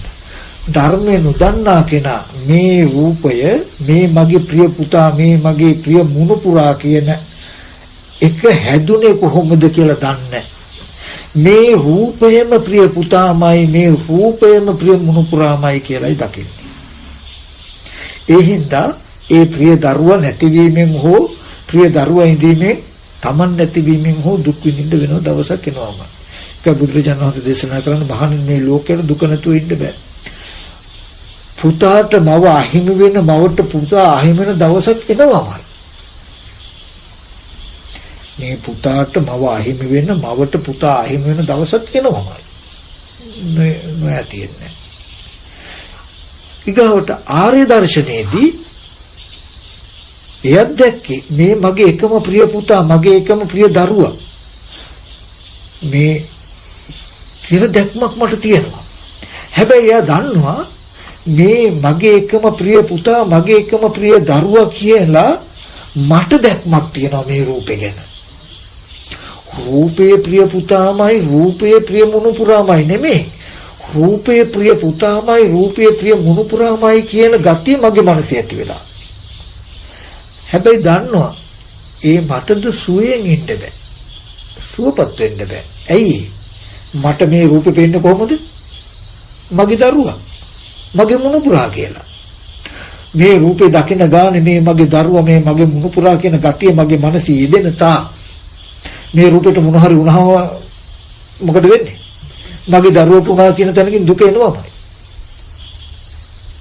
අන්නේ රූපේ දරුවා, රූපේ මුණුපුරා නෙමෙයි. මේ රූපේ මගේ එකම ප්‍රිය දරුවා, මේ රූපය නැත්තම් මේ ප්‍රිය මගේ එක මුණුපුරා කියන හැඟීම, තණ්හාව මගේ මනසේ එදිලා. දුකට හේතුව තණ්හාවයි කියනකොට මේ ගතිය තියෙන තාක් දුක නැතුව ඉන්න බෑ, දුක එනවා. ඊට පස්සේ පෙන්නනවා බුදුරජාණන් වහන්සේ ඇස් ඉදිරිපිටට ওই රූපේනකොට මගේ ප්‍රිය පුතා මගේ ප්‍රිය මුණුපුරා කියන ගතිය ඔබේ මනසේ නොයදුනොත් ආර්ය ශ්‍රාවකයක් දකින්න මේ රූපය ඉදිරිපිට එනකොට මංගාව මේ ගතිය නොයදුනොත් අල්ලපු ගෙදර ළමයා එනවා මේ ළමයාත් එනවා අර ළමයා දකින්නකොට මගේ මනසේ මගේ මේ එකම දරුවා කියන හැඟීම යෙදෙන්නේ නැහැ මෙයා දකින්නකොට යෙදෙනවා අර ළමයා දකින්නකොට වගේම මේ ළමයා දකින්නකොට ඉදිරිපිට පෙනෙන රූපේ සමානයි මේ මගේ එකම ප්‍රිය දරුවා කියලා මේ රූපේ දකින්නකොට වටිනාකම යෙදෙන ගතිය මේ මගේ ප්‍රිය මුණුපුරා කියලා ගොඩාක් වටිනාකමට පෙනෙන ගතිය මගේ මනසේ නොයදුනොත් මට දුක එන්න තැනක් නැහැ කියලා දැක්කොත් අන්න එදාටයි එයාටයි මේ සීල සමාධි ප්‍රඥා කියන ටික තියෙන්නේ. එහෙම නැතුව මේ මගේ ප්‍රිය දරුවා මේ මගේ ප්‍රිය මුණුපුරා කියලා දකින කෙනාට මේ සීල සමාධි ප්‍රඥා කියන ත්‍රි ශික්ෂාව දුකෙන් මිදෙන්න නෙමෙයි. හොඳට ඒක මතක තබා ගන්න. මම මේ කියන කාරණාව වෙනස තේරෙනවද කියන එක දන්නේ නැහැ. ඔයගොල්ලන්ට නමුත් ඕගොල්ලෝ කොච්චර බණ ඇහුවත් තාම දකින්නවා නම් මේ මගේ ස්වාමියා මේ මගේ බිරිඳ මේ අපේ රන් රිදී මුතුමැණි කියලා දැකලා ඕගොල්ලෝ නිවන් දකින්න ප්‍රතිපදාවට සීලයක පිළිලා සමාධි වඩ ආර්ය අෂ්ටාංග මාර්ගේ වඩන්න හිතාගෙන ඉන්නවා නම් මේක වෙන්නේ මේක වැරදි. යන්නේ කොහෙද මල්ලේ පොල් වගේ. දර්ශනේ වෙන මේක ප්‍රතිපදාවක් පුරනෝ කොහෙදෝ නැති නිවනකට. හොඳට මතක තබා ගන්නට නිවන කියලා කියන්නේ මරණයෙන් පස්සේවත් තව ටිකකින්වත් මේ දැන් තමන් මෙනෙහි කරන අරමුණේ තියෙන දුකින් මිදීම. උදාහරණයක් හැටියට ගත්තොත් චිත්‍රපටියක් බලනවා අපි චිත්‍රපටියේ දර්ශනය ඇත්ත වෙලා අඬ කඳුළු පෙර අයිකේ ඉන්න මිනිස්සුන්ට කරදර වෙලා ප්‍රශ්න ගැටළු වෙලා අඬ අපි චිත්‍රපටිය බලනවා. යම් වෙලාවක ඇස් ඉදිරිපිටට ආවේ වර්ණ සටහනක් වීදුරේ සත්පුද්ගල නොවන රූපයක් පහළ වුණේ ඒකට අපි නේද පුද්ගල භාවය හදාගත්තේ කියලා යම් මොහොතකද දකින්නේ දැකපු මොහොතම චිත්‍රපටිය බලපෑක ඇත්ත වෙනවා ඇත්ත වෙච්ච දුකෙන් නිදහස් වෙනවා මේ විදිහට බලනකොට පස්සේ ඔයගොල්ලෝ දුකෙන් නිදහස් වෙනවා නෙමෙයි ওই විදිහට බලන මොහොතෙම ඒ චිත්‍රපටිය ඇත්ත වෙච්ච දුකෙන් නිදහස් වෙනවා ඒ වගේ හොඳට මතක තියාගන්න මේ දුව පුතා අම්මා තාත්තා රන් රිදී මේ චිත්‍රපටිය බලනවා මේ ඇත්ත වෙලා යම් වෙලාවක ඇස් ඉදිරිපිටට එන රූපයට මගේ එකම ප්‍රිය දරුවා කියන කිලීසි මංගව ඉදෙනව නේද කියලා දකින්න පුළුවන්කම ඕගලන්ට තියෙන මේ ඒ මොහොතේම මේ චිත්‍ර කතාව ඇත්ත වෙච්ච කම නෙමෙයි ඒකයි විමුක්තිය නිවන කියන්නේ ඒකෙදී මට පෙන්වන්න ඕනකම තිබුණේ මෙච්චර ඒ කියන්නේ මුළු ලෝකයක්ම ගොඩයි මඩයි දෙකේ කකුල් තියාගෙන ඉන්නා වගේ තමයි තියෙන්නේ. ඒ කියන්නේ අමුවේම ආර්ය නෝ දර්ශනයක් මත හිතයි ඇහැයි ඔළුවයි තියාගෙන. ඒ කියන්නේ මේ රුපියල් 5000 කොලේ මේ දුව මේ පුතා මේ රන් රිදී මුතු මැණික් කියලා මේ වස්තුයි වටින්නේ කියන තැනටපත් වෙලා ඉඳගෙන මේ සීල සමාධි ප්‍රඥා පුරනවා දුකෙන් මිදීමේ දර්ශනයකට අහසට පුළුවන්කි දෙක. ඉතින් එයා ලෝකෝත්තර භූමියකට එන්නෙත් නැහැ. ලෞකික දේශපල වෙන්නෙත් නැහැ. ඇයි මෙතන දර්ශනය ලෝකෙ තුල ප්‍රතිපදාව ලෝකෝත්තර වෙන්න. කවද්ද වෙන්නේ? මෙයා මේ සීලයක පිළිහිටලා හිත වඩලා විදර්ශනා කරන්න කොතන නිවීමකටද? කොතන දුකින් නිදහස් වෙන්නේ?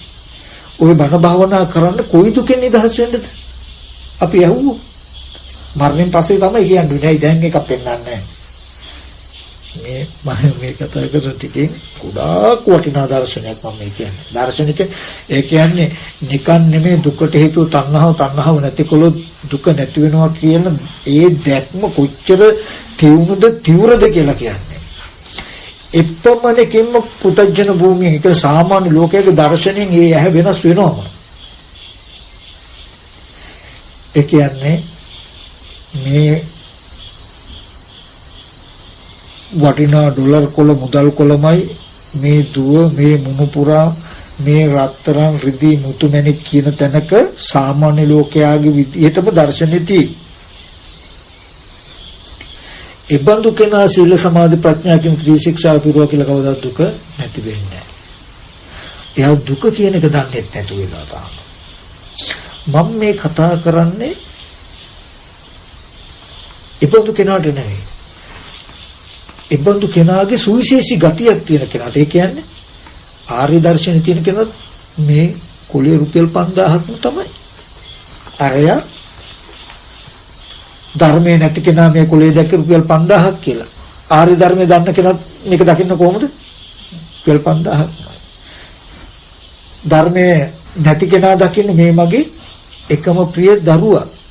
එකම ප්‍රිය නුනුපුරා. මේ රත්තරන් මේ රිදී මේ මුතු මේ මණික් කියලා තමයි ධර්මයේ නැති කෙනා දකින්නේ. ධර්මයේ දකින කෙනා ඒත් එහෙමයි දකින්නේ. එහෙනම් වෙනස මොකද්ද මේකේ?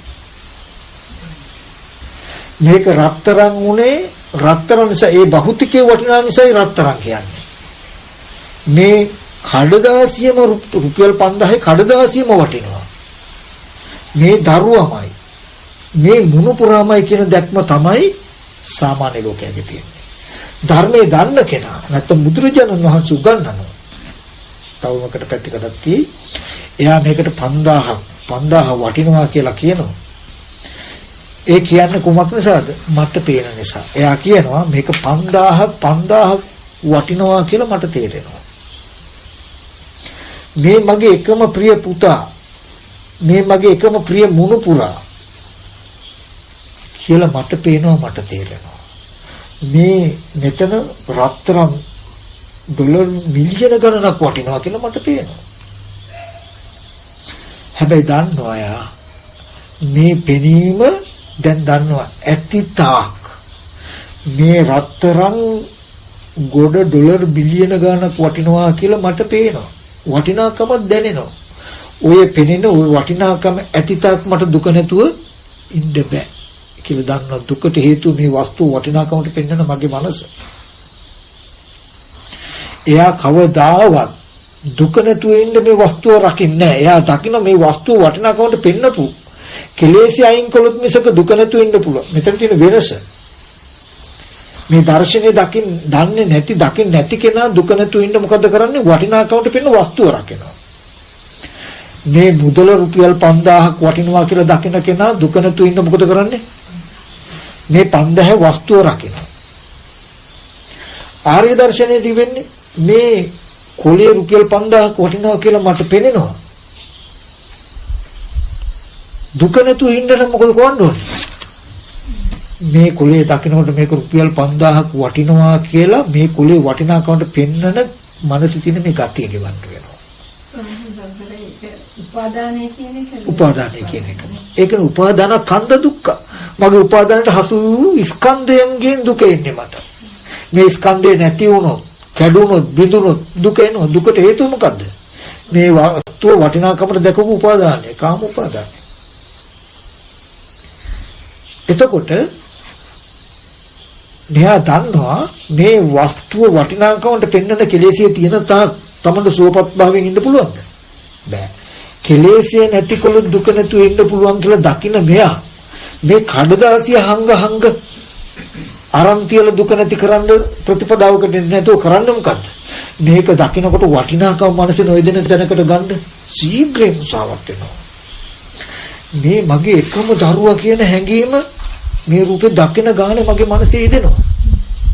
අනික් කෙනා දන්නවා දුක නැතු ඉන්න නම් මගේ දරුවා පරිසම් කර ගන්න වෙනවා. ජීඳ වෙන්නේ මහලු වෙන්නේ මැරෙන්නේ නැති වෙන්න තියා ගන්න වෙනවා.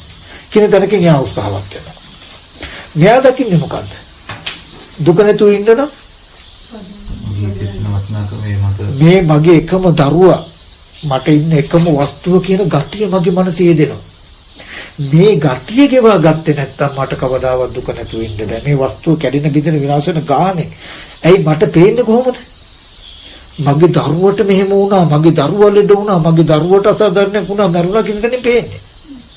එහෙනම් එයා දන්නවා මොකද්ද? තණ්හාව නැතිකොට දුක නැති වෙනවා. මේ රූපේ ආරම්භය මගේ දරුවා කියලා උපාදාන ගතිය ගෙවා ගත්තොත් මොකද වෙන්නේ? දුක නැතුව හිටියේ.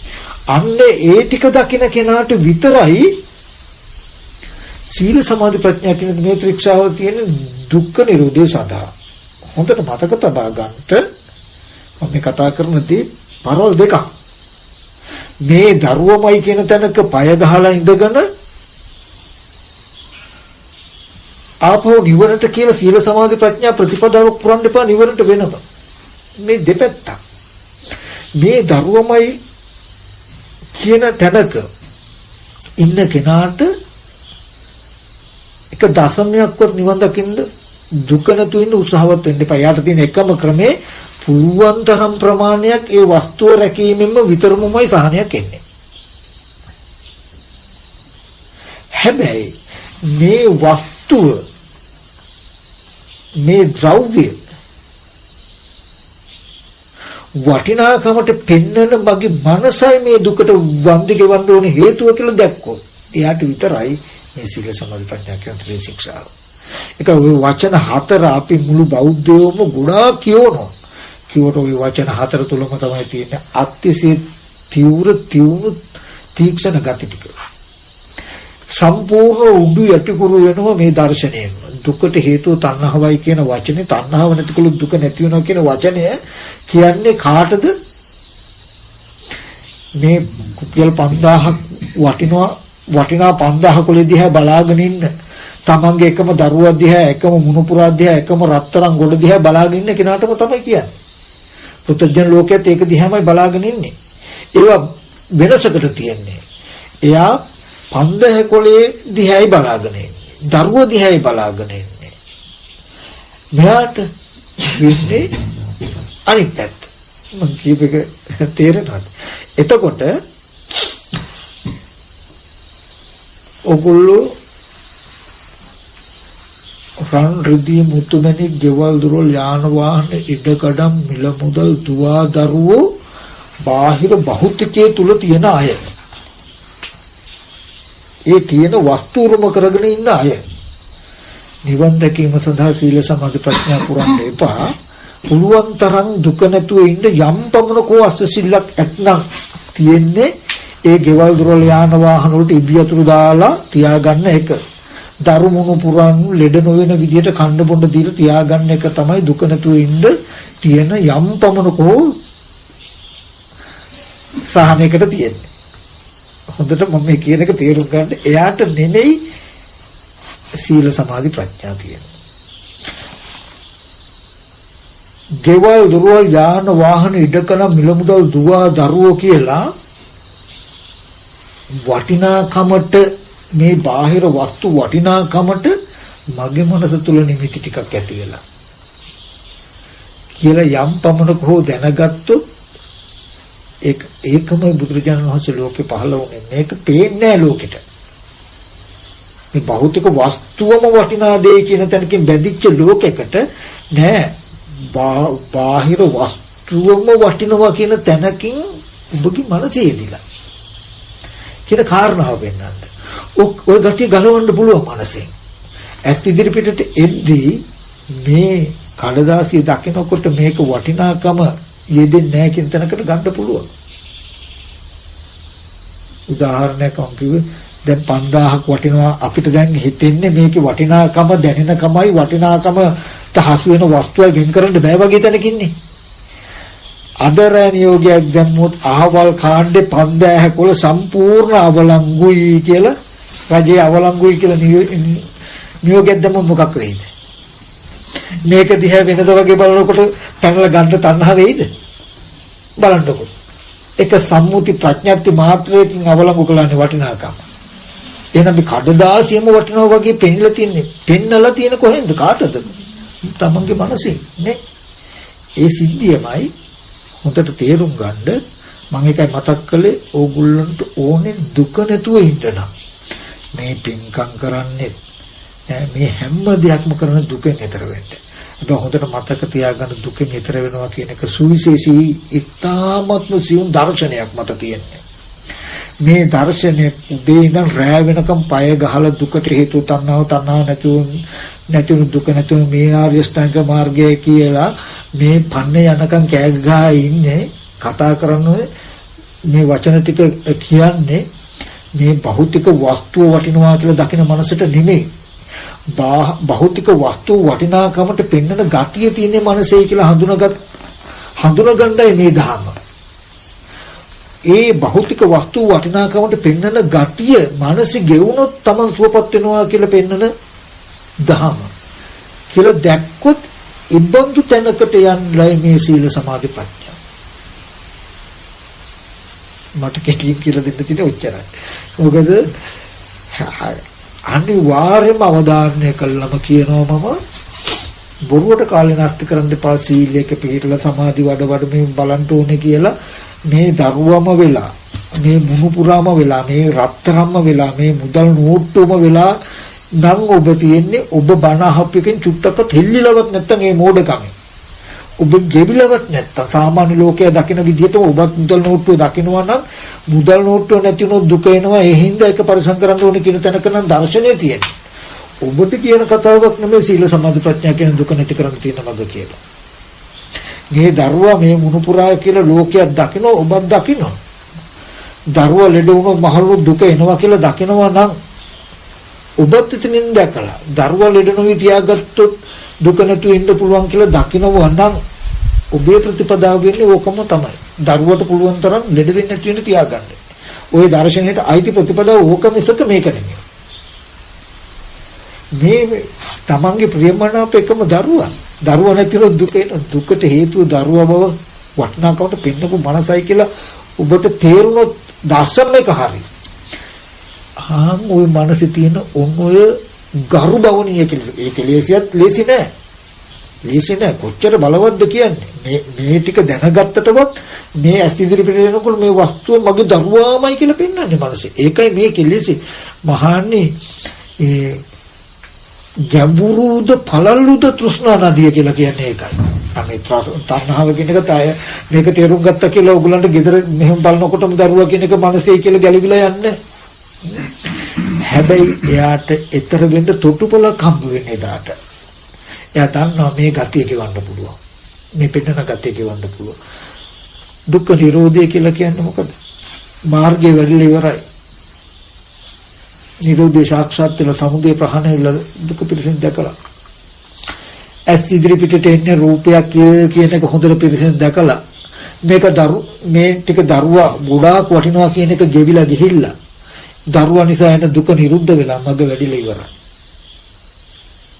මග වැඩිලා ඉවර වෙනකොට එයා එහෙම බලනකොට මේ දරුවා කියන හැඟීම යෙදෙන්නේ ආවත් රූපේ සතර මහා ධාතු කියන යතහභූත ඥානෙ හෙල්ලෙන්නවත් නැහැ. හොඳට එළඹ සිටිනවා. ඒවන් ත්‍රිපරිවර්තන ද්වාදශාකර යතහභූත ඥාන දර්ශන සවිසුද්ධං හොස්. මේ දුක්ඛ සමුදය නිරෝධ මාර්ග කියන හතර සත්‍ය ඥානය, කෘත්‍ය ඥානය, කෘත ඥානය කියන තුනෙන් වැඩනහම හොඳට පිරිසුදු වෙලා තින්නේ මොකද්ද? යතහභූත ඥානය. ඇස් ඉදිරි පිටට පහළ වෙන්නේ ටීවී එකේ සත්ව පුද්ගල නොවන රූපයක් කියන එක පිරිසිදු දකිනකොට ඒක පුද්ගල භාවයට පෙනෙන කෙලෙසිය ගෙවිලා චිත්‍ර කතාව ඇත්ත වෙලා අඬපු දුකෙන් සම්පූර්ණ නිදහස් වෙලා ওই ප්‍රතිපදාව වඩලා ඉවරනකොට ඒ චිත්‍ර කතාව බලන වෙලාවේ තිබුණු දුකෙන් නිදහස් වෙනා මිසක එතන තියෙන රූපය ඇස් ඉදිරියට ආපු ටීවී එකේ රූපය පිරිසිදු දැක්කහම මරණයෙන් පස්සේ දුක නැති වෙන්නේ චිත්‍ර කතාව ඇත්ත වෙලා විදපු ඒ දුක ඒ මොහොතේම නැති වෙනවා මිසක ඒ දුකෙන් නිදහස් වෙන්න මිසක චිත්‍ර කතාවේ ඇතිවීමෙන් වෙන දුකෙන් නිදහස් වෙන්න මිසක චිත්‍රපටිය ඇස් ඉදිරියට එන රූපේ අනාත්ම බව බැලුවේ මරණයෙන් පස්සේ මේ දුකෙන් නිදහස් වෙන්න නෙවෙයි. ඒ වගේ මේ දුව පුතා දරුවා රන් රෙදි මුතුමැණික් මේවා නැති වෙලා විනාශ වෙලා තමන් ලෙඩ වෙලා මහලු වෙලා මරණයටපත් වෙලා එන මේ චිත්‍ර කතාව ඇත්ත වෙලා එන දුකෙන් නිදහස් වෙන්න මිසක මේ ඇත්ත පෙන්වන්නේ මරණයෙන් පස්සේ නිදහස් වෙන්න නෙමෙයි. ඉතින් ඔය ටික කිව්ව ඔයගලන්ට ඕන ප්‍රශ්නයක් අහන්න පුළුවන්. කතා කරන්න පුළුවන්. හැබැයි එක දෙයක් විතරක් මම මතක් කරනවා. මම මේ කතා කරන ටික වෙනද අහපු කොටට විතරක් නම් දාන්න එපා. ඒ කියන්නේ වෙනද ඔයගොල්ලෝ මේ ටික අහලා ඇති. ඕනතරම් අහලා තියෙනවා. අවධානය යන්නේ අපේ. අවධානය යොමු වෙන මෙච්චර සිවුන් තැනකට මේ කියන්නේ මේ වචනේ. මේ ප්‍රතිපදාව ගැන කතා කරන්නේ මෙබඳු මනසකට අයිති කෙනෙකුටයි. මේ ලෝකයාගේ දර්ශනය මත ඔළුව තියාගෙන එතකොට මේ ආර්ය ශ්‍රාංග මාර්ගයේ දුක්ඛ නිරෝධ ගාමිනී ප්‍රතිපදාවයි කියලා අපි මේ කරන එක විහිළුවක් කියන එක තේරෙන්නයි ඕනේ මට. එහෙමනම් ඔබ තාම ආර්ය ශ්‍රාංග මාර්ගේ වඩන්නව සුදුසු නැහැ කියන තැනකට ඉස්සෙල් තේරුම් ගන්න චතුරාර්ය සත්‍යය.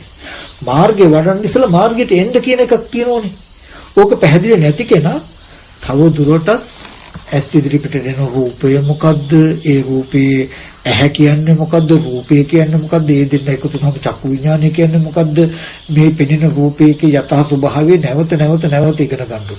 ඉගෙන ගන්නකොට තමයි තේරෙන්නේ රූපය මෙබඳු එකක් නම් ඒ බඳු රූපයේ වටිනාකමට පෙන්වනකම මනසේ නේද කියන ටික දෙවනුවට තමයි එහෙනම් අන්නේ අර ඒ ඉගෙනුම සත්‍ය ඥානය කියලා කියන්නේ අපි ඉගෙන ගන්නවා කියලා කියන්නේ අන්න මේ චතුරාර්ය සත්‍ය අවබෝධයට ටික මනස මොහු කරනවා. දුකට හේතුව තණ්හාව කරන හොන්තට පැහිච්ච අඹ ගෙඩියක් වගේ. ආයි ලේසි නෑ. ඒ කියන්නේ මෙහෙම බලනකොටම මේ දේශප්‍රිය මහත්තයා කියලා පෙන්වන ගතිය ටක් ගාලා දන්නවා යා රැවටෙනවා. දේශප්‍රිය මහත්තයා කියලා පෙන්වනවා. හැබැයි දේශප්‍රිය මහත්තයා කියලා පෙන්වන රූපයක් දන්නවා. ඒ රූපේ සකස්මක් දන්නවා, පැවැත්මක් දන්නවා, ඇතිවීමක් දන්නවා.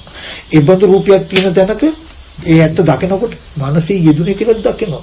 මේ ගතිය මනසේ ගෙවුනේ නැති තාක් තමන් ඇසුරු කරන පුද්ගලයෙක් නැති වෙච්ච දුක විඳින්න වෙනවා කියලා දන්නවා. මේ හීන ලෝකයක් හදනව නෙවෙයි, බොරුවක් හදනව නෙවෙයි, සැබෑම ලෝකේ. ආර්ය ශ්‍රාංග මාර්ගයේ වඩලා මේ සීල සමාධි ප්‍රඥා කියලා තියෙන්නේ මේ වස්තු ඉස්සරහට එනකොට දේශප්‍රිය මහත්ය කියලා පෙන්වු මේ කෙලෙසේ ගිවා ගන්න.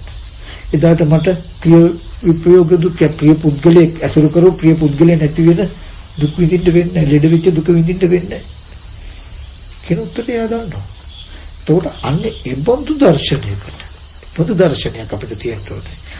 එහෙම නැතුව අපි ඔළුව වෙන තැනක වල්ගේ වෙන තැනක වගේ දර්ශනය වෙන තැනක තියාගෙන ගිරව් වගේ අපි කතා කරනවා. නැත්තම් මේ ප්‍රතිපදාවම මිත්‍යාවක්. මේ වගේ තැනක ඔළුව දර්ශනය තියාගෙන මේ සීල සමාධි ප්‍රඥා කියලා ඕගොල්ලෝ මේ පුරණ ශික්ෂාවෙන් නිවන් දැක්කම තමයි පුදුම. එයි අපි යන පුරණ නිවන කොහෙද කියලාවත් කියන්නකෝ බලන්න. දැන් මේ දර්ශනය නම් අපිට ඒ බලන අරමුණේ දුකේ නිවීමම නිවන. 아무තු එකකට නෙමෙයි. මේ අරමුණ ඇත්ත වෙලාම මට දේශප්‍රිය මහත්යන් අරුණා ලෙඩ වුණා කියන තැනකින් යන් අපහසුකම දුකක් එන්න තියෙන ප්‍රිය විප්‍රයෝගයක් එන්න තියෙන. මේ දර්ශනයෙන් මට පෙන්වන්නේ ඒ දුකෙන්මයි නිදහස් කරන්නේ. මේ දරුවා නැති වෙච්ච දුකෙන්මයි නිදහස් කරන්නේ. ප්‍රිය වස්තුව නැති වෙච්ච දුකෙන්මයි නිදහස් කරන්නේ. මේ දර්ශනය. එතකොට ආය මරණය මේ වගේ දර්ශනය දකින්න කෙනාට මරණයෙන් පස්සේ විමුක්තියක් හෝ නිවනක් හෝ ආය පෙන්වන්නට කතාවක් ඕනේ නැහැ. ඒක මේක අදහන්නවත් දෙයක් නෑ දර්ශනයක්. ආගමක්, පක්ෂයක්, පන්තියක් කුලයක් මුකුත් ඕනම කෙනෙකුට බලන්න පුළුවන්. මෙහෙන්ද මේ ඇවිල්ලා බලන්න කියලා පෙන්වන්න පුළුවන්. ඒ පස්සේ කියන ගුණය තියෙන. එතකොට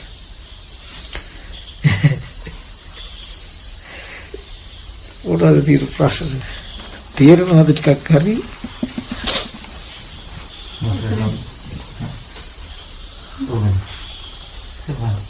අපේ වෙනන්ද ආර්ය ශ්‍රාංග මාර්ගයේ දැන් මාර්ගයේ තියෙන ඒකට සම්මා දිට්ඨි සංකප්ප වාචා කම්මන්තාදී වයම් කියන්නේ සම්මා දිට්ඨිය කියන එකෙන් එයා එතකොට දුක දැක්කා. ඒ කියන්නේ පංච උපාදානස්කන්ධ දුක්ඛ. හරි පොඩින් ඉතින් සම්මා දිට්ඨියට ආර්ය ශ්‍රාංග මාර්ගයේ සම්මා දිට්ඨිය තියෙන තැන ඊටු අංගහත් ඊට අනුගත උපදිනවා. හරිද? අපි ඒකත් ගමු.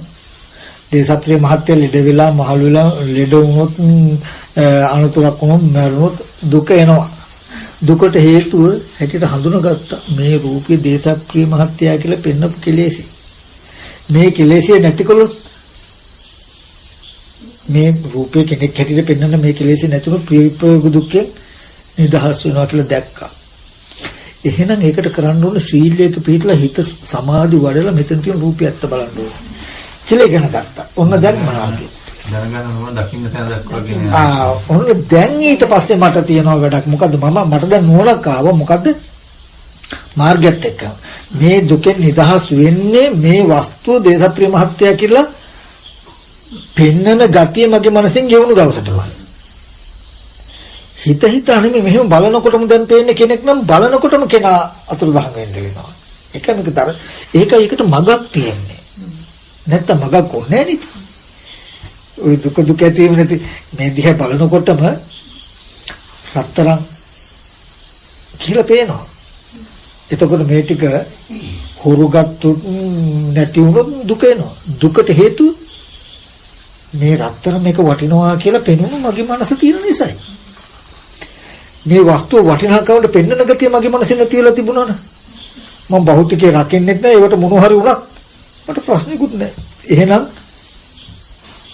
දුක නැතුව ඉන්න නම් මම මොකද කරන්න ඕනේ? මේ වස්තුව වටිනාකමට පෙන්වන ගතිය මගේ මනසේ ගෙවන්න ඕනේ. ඒකට එහෙනම් කරන්න ඕනේ නිකම් බෑ. ඒතකොට තියෙනවා ගෙවෙන්නේ නැහැ නිකම්.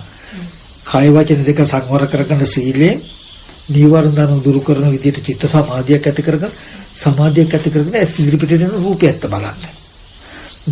බලනකොට මෙහෙම ටික සීලයක පිළිලා හිත වඩ රූපයත් පෙන්නන්න තේරෙනවා ඇත්ත තමයි රූපේ දකිනකොට වටිනාකම මගේ මනසේ නේද යෙදෙන්නේ කියන එක ඉස්සෙල්ලා පැහැදිලි වෙනවා.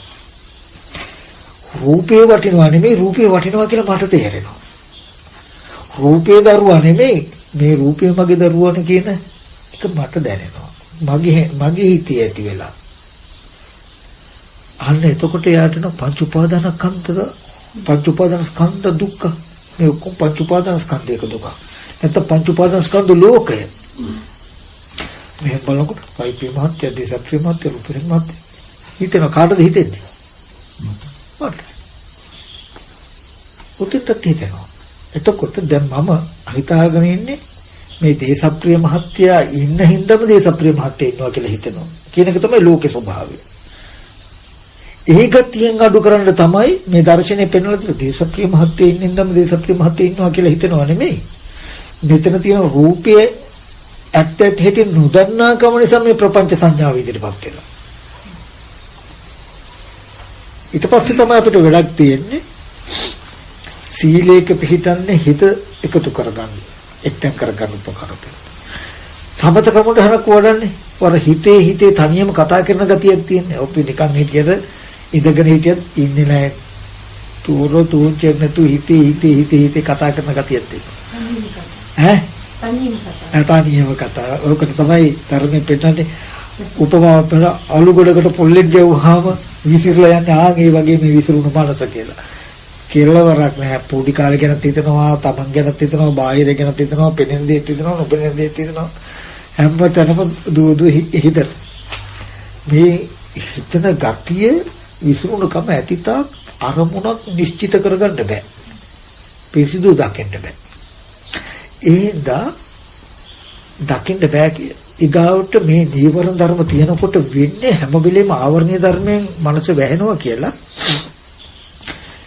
ඇහැට පෙනෙනකොටම හිතේ වේගවත්කම.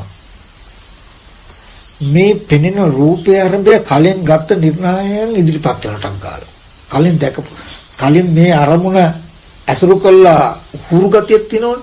දකින්නවත් එක්කම කලින් ඇසුරු කරපු ටංගල සිහි කරගන්න එක දැනගන්නවා. මෙතන තියෙන ඇත්ත දකින්න යන්න ඉඩවත් දෙන්නේ. සමාධියේදී කරන දේ තමයි මෙහෙම වස්තුවක් දැකපු පමණකින් අපිට සිහි කළ දෙන්නේ නැටක් ගාලා. සිහි කරන ගතිය අඩු කරනවා. එන්නේ ඒ වේගය අඩු වෙන එක තමයි මේ සමාධියෙන් කරන්නේ. එතකොට මේ පරක්කුට වැඩක් ගත්ත හැකි පවතින දේ ඇත්ත බලාගත්ත හැකි. දැන් අද පවතින දේ ඇත්ත බලන්න ඉඳ තියන්න බලනකොට දේශප්‍රිය මහත්ය කියලා නැගිටලා තියවරයි. ඒ හිතේ විසිරුණු කමයි ස්වභාවය කියන ශනික වරම ගන්න පුළුවන්. සමාධි ගතිය ඇති වෙන්න යම් වස්තුවක් දිහා බැලුවා කියලා ශනිකව පරණ දත්ත එන්නේ. සද්දයක් අහනකොටම අන්න මොකක් කෑ ගන්නවා. පල්ලේ කෑ ගන්න උත්තරේ එන්නේ. ගන්න පුළුවන් සිහි කරලා. හැබැයි යම් ප්‍රමාදයක් තියෙයි. ඒ ප්‍රමාදය මෙහා වාසියක් කරගෙන ටංගල නෝන ඉදිරිපත් කරගන්න පුළුවන් මෙතෙන්ට ඇස් ඉදිරිපිට හම්බ වෙන වටන සටහනක් නේ කියලා. ඔහොම ඊට පස්සේ මේව දකින්න සමාධියේ බලෙන් උඩට නාපුදී ඇත්ත දැකීම නිසා නොවන තත්ත්වයටපත් වෙනවා. යම් දවසක ඔබතුමාට මේ පටවියමයි කියලා පැහැදිලිම දැක්කොත් පැහැදිලිම වුණොත් සතර මහා ධාතුව කියලා 100%ක්ම පැහැදිලි වුණොත් පුද්ගලයෙක් කියලා සිහි වෙයිද?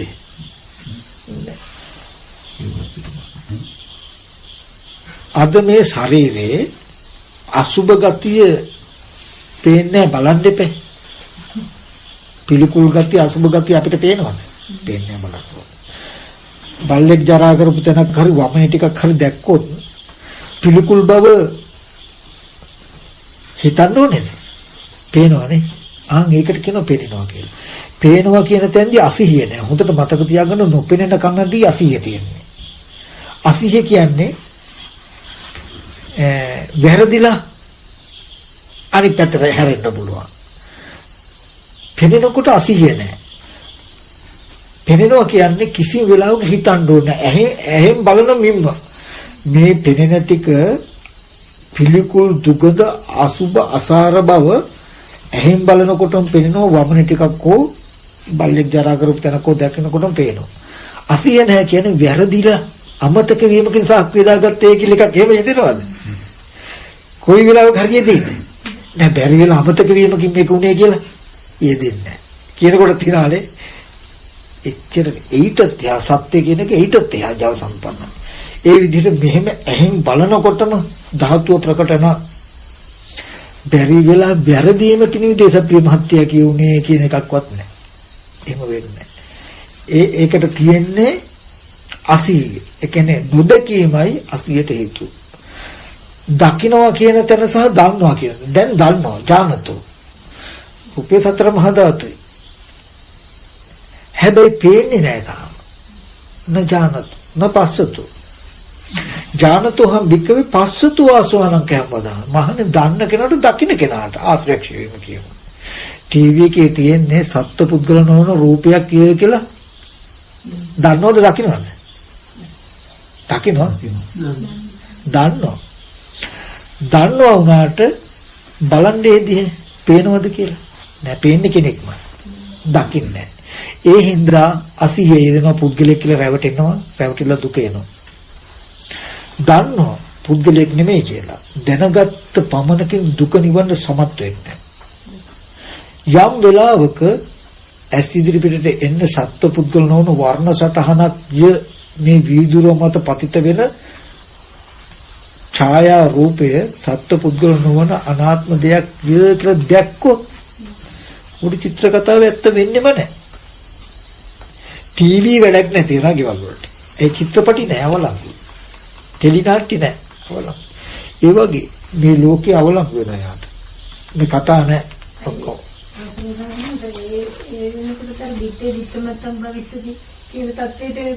දිත්තේ දිත්තමත්තම් භවිෂ්‍යති කියලා කියනකොට මේ ඒ මට්ටමට වෙනවා. ඇස් ඉදිරි පිටට පහළ වෙන වස්තුවේ යතහ ඒ කියන්නේ ප්‍රපංචයෙන් රූපේ කියවන්නේ. ඇස් ඉදිරි පිටට අදටත් ඔයගලන්ට පුළුවන් නම් ටීවී එකේ තියෙන රූපේ පුද්ගලෙක් නෙමෙයි කියලා හොඳට පේනවනේ. පුළුවන් නම් බලන්න ටීවී එකේ තියෙන රූපේ පුද්ගලෙක් නොවන තැනට හිත තියලා බලන්න පුළුවන්ද කියලා බලන්න. ඕගලන්ට ඒ බලන්න පුළුවන් වුණොත් මේ හැම රූපයක්ම බැලුවේ හැම පුද්ගලෙක් නොවන විදියට. ඒ රූපයි මේ රූපයි වෙනසක් නැහැ. ඒ කියන්නේ අනාගාමී ඵලයටපත් වෙච්ච කෙනෙකුට විතරයි ටීවී එක දිහා බලන්න පුළුවන් පුද්ගල භාවයේ හිත කියවන්න නැතුව. හැබැයි හොඳට මතක තියාගන්න මාර්ග ප්‍රතිපදා ගොඩාක් නැහැ. දර්ශන ගොඩාක් නැහැ. මේ තමන්ගාව තියෙන මේ දර්ශනෙට පිරිසුදු කරන්න මේම ප්‍රතිපදාව මිසක වෙන ක්‍රමයක්. හොඳයි අප කොටුවේ ප්‍රශ්නයක් ඇහුවා. ඔය දැන් අපි දර්ශනය ගැන කතා කළේ. හරි චතුරාර්ය සත්‍ය නික සාමාන්‍ය. ඊට පස්සේ මේ දර්ශන සම්ප්‍රාප්තිය සඳහා දර්ශනයට පැමිණීම සඳහා අපි කතා කළා මොකද්ද? ප්‍රතිපදාවක් තිබුණා. හරි. මේ දර්ශනයයි දර්ශන සම්ප්‍රාප්තියයි නිසා අපේ සාක්ෂාත් වෙන අපි සාක්ෂාත් කරන්න බලාපොරොත්තු වෙන ජාතියක් ජරාවක් ව්‍යාධියක් ශෝකයක් මරණයක් නැත්නම් බලන්නකෝ මේ වචන ටිකේම ලස්සන ජාතියක් ඉපදීමක් කාගේද පුද්ගලයෙක්ගේ සත්වයෙක්ගේ දේක වස්තුවල ඉපදීම නැත ජාතියක් එහෙනම් ජරාවක් නැහැ ලෙඩ වෙන වස්තු පුද්ගලයෝ ලෙඩ වෙන අය නැහැ ව්‍යාධි රෝග නැහැ මහලු ලෙඩ නැහැ මරණ නැහැ මැරෙන අය නැහැ බලන්න ඉපදීම නැති හින්දා ජරා ව්‍යාධි මරණ නැත්තේ මරණ සදාකාලික සැප ඇති නිවන අර්ථ දක්වපු හැටි දැන් මෙහෙම බලනකොට මට ටක් ගාලා මේ කෙලෙසේ මට පුද්ගලයෙක් උපදිනවා ටීවී එක දිහා බලන්න ටීවී එකේ ඉන්න පුද්ගලයෝ ලෙඩ වෙලා ඒ පුද්ගලයෝ ලෙඩ වීමේ දුක් විඳලා තියෙයිද නැද්ද අවංකව කියන්නේ ඒ මහලු මිනිස්සු ගැන අනුකම්පාවක් හිතිලා නැද්ද ඒ මැරිච්ච මිනිස්සු ගැන දුක එන්නේ නැද්ද හරි ජරා ව්‍යාධි මරණ කියන ධර්මතාවයන් විද්‍යමාන වේද જાතියෙන් තොරව නෑ ඒ කියන්නේ පුද්ගලයෙක් හිතන උපන්න හින්දා නේද අනාත්ම රූපය අරබය තමන් තුල උපාදානයේ යෙදුණු පමණකම පුද්ගල භාවය උපදිනවා පුද්ගලයාගේ ඉපදීම වුණාද පුද්ගල ලෙඩවීම මහලු වීම මරණය වේ ඕගොල්ලෝ යම් දවසකදී ඇස් ඉදිරි පිටට එන වර්ණ සටහන පිරිසිඳ දැක්කොත් නැති උනේ මොකද්ද? ජාතිය පුද්ගලික ඉපදීම නැති වීම නෙමෙයි මේ කරන්නේ අපි. පුද්ගලික ඉන්නවා කියලා බාරගත්තේ. පුද්ගල භාවයම නැහැ. ඇයි ඇස් ඉදිරි පිටේ රූපේ වර්ණ සටහනක් වුණු වර්ණ සටහන කෙනෙක්ද? ඊයරබයා තමන්ගේ හිතේ පුද්ගල භාවය ඉදෙන්නේ. තමන්ගේ හිතේ පුද්ගල භාවයක් නෙමෙයි බාහිර පුද්ගලෙක් හම්බෙන්නේ නැහැ. ඒ බාහිර පුද්ගලෙක් ඉන්නවා කියන හැඟීමයි තමන් තුල ඒකලා. අපිට තමන්ව පේන්නේ ප්‍රතිඵලය හම්බෙන්නේ බාහිරින්නේ. ඒ රූපය මම කණ්ණාඩියක් රතු පාටට කණ්ණාඩියක් දාගත්තාම ඒක ප්‍රතිඵලයට ඇහැරතු වෙන්නේ නැහැ. රූපයි රතු පාටට පේන්නේ. හොඳට මතක තියාගන්න ඕනේ. ඒ වගේ ඉදිරියෙන් තියෙන වස්තු ආලම්බය මන් තුල ප්‍රපංචයක් යෙදුනහම මන් තුල නෙමෙයි ප්‍රපංච තියෙන්නේ රූපය ආරම්භය ප්‍රපංචය යෙදුනහම රූපේ ඒ විදිහට පේන්නේ. රූපේ දිහා බලනකොට රූපේ සත්‍යයක් කියන හැඟීමයි මන් තුල ඇති වුනහම මන් තුල නෙමෙයි සත්‍ය කතාව හම්බ වෙන්නේ අපිට. රූපේ සත්‍යය කියන දැනකුයි හම්බ වෙන්නේ අපිට. තේරෙනවද? එතකොට යම් වෙලාවක ඇස් ඉදිරියේ පේන වර්ණ සටහන පිරිසිදු දැක්කොත් ඒක දකින්නකොට පුද්ගල භාවය අවදි වෙන කෙලෙස්ය මතු නූපදින විදිහට හිස්සුම් තල්කඳක් කළා කියන්නේ නැති එයා නූපදිනවා නෙමෙයි උපදින්නෙම නෑ එයාගේ මනසේ. එයාගේ මනසේ පුද්ගල භාවය උපදින්නෙම නෑ. ඒ කියන්නේ උපාදානය නැති කළා කියන අත්වාද උපාදානය උපදින්නෙම නෑ. කාම උපාදානය උපදින්නෙම නෑ. ඒ වෙනුවට යථාභූත ඥානය තියෙනවා කියන්නේ ඇස් ඉදිරි පිටේ නෝ වර්ණ සටහන. දැන් මේ දෙක නිසා පවතින ඇත්තක් දැක්ක කෙලෙසි උපදින්නේ නැහැ. ওই දෙකේ ප්‍රතිඵලයේ උච්චතම ඵලයේ උනේ මොකද්ද? ජාති නිරෝධය. පුද්ගලයේ ඉපදීම නැහැ. පුද්ගලයේ නෙවෙයි ද්‍රව්‍යයක්වත් ඉපදිලා නැහැ. දැන් කෙනෙක්ගේ මහලු වීමක් මරණයක් ලෙඩවීමක් හම්බ වෙයිද? නැහැ. වර්ණ සටහන තියෙනකොට ජාති ජරා ව්‍යාධි මරණ ශෝක පරිදේ දුක් දුම්නස් මොනවද තියෙන්නේ? ඒ වගේ මේ රූපය දිහා බලනකොට එකක් යථාභූත ඥානය නැහැ මට සම්මාදිට්ඨිය නැහැ. දෙක තණ්හා ප්‍රහාණය වෙලා නැහැ කෙලෙසේ මන් තුල උපදිනවා. මොකද දේශප්‍රිය මහත්ය කියලා. ඇත්ත රූපය ඇත්ත නොදකින්න කෙලෙසේ උපදිනවා. මේ දෙකේ එකතුව වෙලා මට හම්බෙලා තියෙන මොකද්ද? ජාති මෙහෙම දිහා බලනකොටම කෙනෙක් ඉපදිලා තියෙනවා දේශප්‍රිය මහත්ය.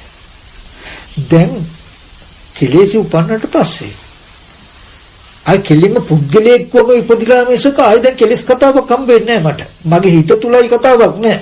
මේ දේශප්‍රිය මහත්යම. දැන් මෙයා ලෙඩවීමේ දුක්, මහලු වීමේ දුක්, මරණයටපත් වීමේ දුක්, ප්‍රිය විපයෝග දුක්, දැන් දේශප්‍රිය මහත්ය දැන් අප්‍රිය සංප්‍රයෝග දුක් විඳින්න වෙනවාමයි. වෙන්නේ නැද්ද? වෙනවා. හොඳයි. යම් කලක මේ ධර්මය අහලා මම සීලයක පිළිපදලා හොඳට සමාධි වඩලා මේ රූපය ගැන බලනකොට බලන්න සමාධිය වැඩෙන්න රූපේ බලන්න ඉඩ තියෙනවා. රූපේ බලන්න සමාධි ගතිය තව වැඩි වෙනවා. බලන්න රූපේ යතහභූත ස්වභාවය යතහභූත කියලා කියන්නේ යම්සේ ඌද යම්සේ පවතීද. යම්සේ ඌද ස්වභාවය කියලා කියන්නේ බත් පාන් කව්පි මුංගට කියන්නේ සත්ව පුද්ගලනෝ ආහාර. ආහාරයෙන් හැදුණු කෙස්ලොම් නියද සම්මස්නහර කියන්නේ පඨවි කොටස්. පස්. පිට්ඨෙන් සර්ව කියන්නේ ජලයේ ආපෝ කොටස්. මෙන්න මේ සත්ව පුද්ගල නොවන ධාතුව මට එන්න ප්‍රකට වෙයි නම් ප්‍රකට වෙන්න ටික එකපාරට නෙමෙයි ආශ්‍රය ක්ෂය වෙනවා කියලා කියන්නේ ටික මේක දේශප්‍රිය කියන ගතියේ හුරුව ටික ගෙවෙයි නම් පවතින ඇත්ත එන්න වැඩේ නම් සීලයක පිළිපදලා සමාධි වඩ මම කරන්නේ මේක. පවතින ඇත්ත බලනවා මේ වැරද්ද ගෙවනවා. දේශප්‍රිය කියලා පෙනෙනකම ගෙවෙනවා පවතින ඇත්ත දියුණු කරනවා. ඕක කළා දුක පිරිසිදු දැක්කා කියලා කියන්නේ මේ රූපේ පිරිසිදු දැක්කා සතර මහා ධාතුයි උපාදාය රූපයක් සතර මහා ධාතුන්ගේ හැඩයක් මේ කියන ටික හොඳට එළපදිටියා. දේශප්‍රිය මහත්යා කියන ගතිය මනසේ නූපදින සමුදය ප්‍රහාණය වුණා. ජාති නිරෝධ පුද්ගලික ඉපදීම නැහැ. එහෙනම් ලෙඩවීම මහල් බව මරණ නැහැ. දැන් ජාතියක් ජරාවක් ව්‍යාධියක් ශෝකයක් මරණයක් නැති සදාකාලික සැප ඇති. අය නැති වෙන මොන දුකින් නිවන සාක්ෂාත් වෙලාද නැද්ද මට? ඒ කළා තියෙන මොකෙන්ද? මගේ ධම්මායතනේ වෙනස් වෙච්ච එක විතරයි කළා තියෙන්නේ. ඒක තමයි මේ කළේ.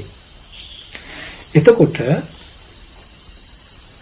ඔය ටිකේ ප්‍රතිඵලය ගත්තාම අජරාමර නිවන අජර කියලා කියන්නේ ජරාවක් නැහැ. අමර කියලා කියන්නේ මරණයක් නැහැ. මුළු ලෝකෙම ජරා මරණ දුක් විඳිනවා. මෙහෙම Taman දිහා බැලුවොත් මම කියන හැඟීම උපදින්නේ නැත්තම් සත්ව පුද්ගල භාවයවත් මේ වස්තුව දිහා බැලුවොත් රත්තරන් කෙනෙක් උපදින්නේ නැහැ.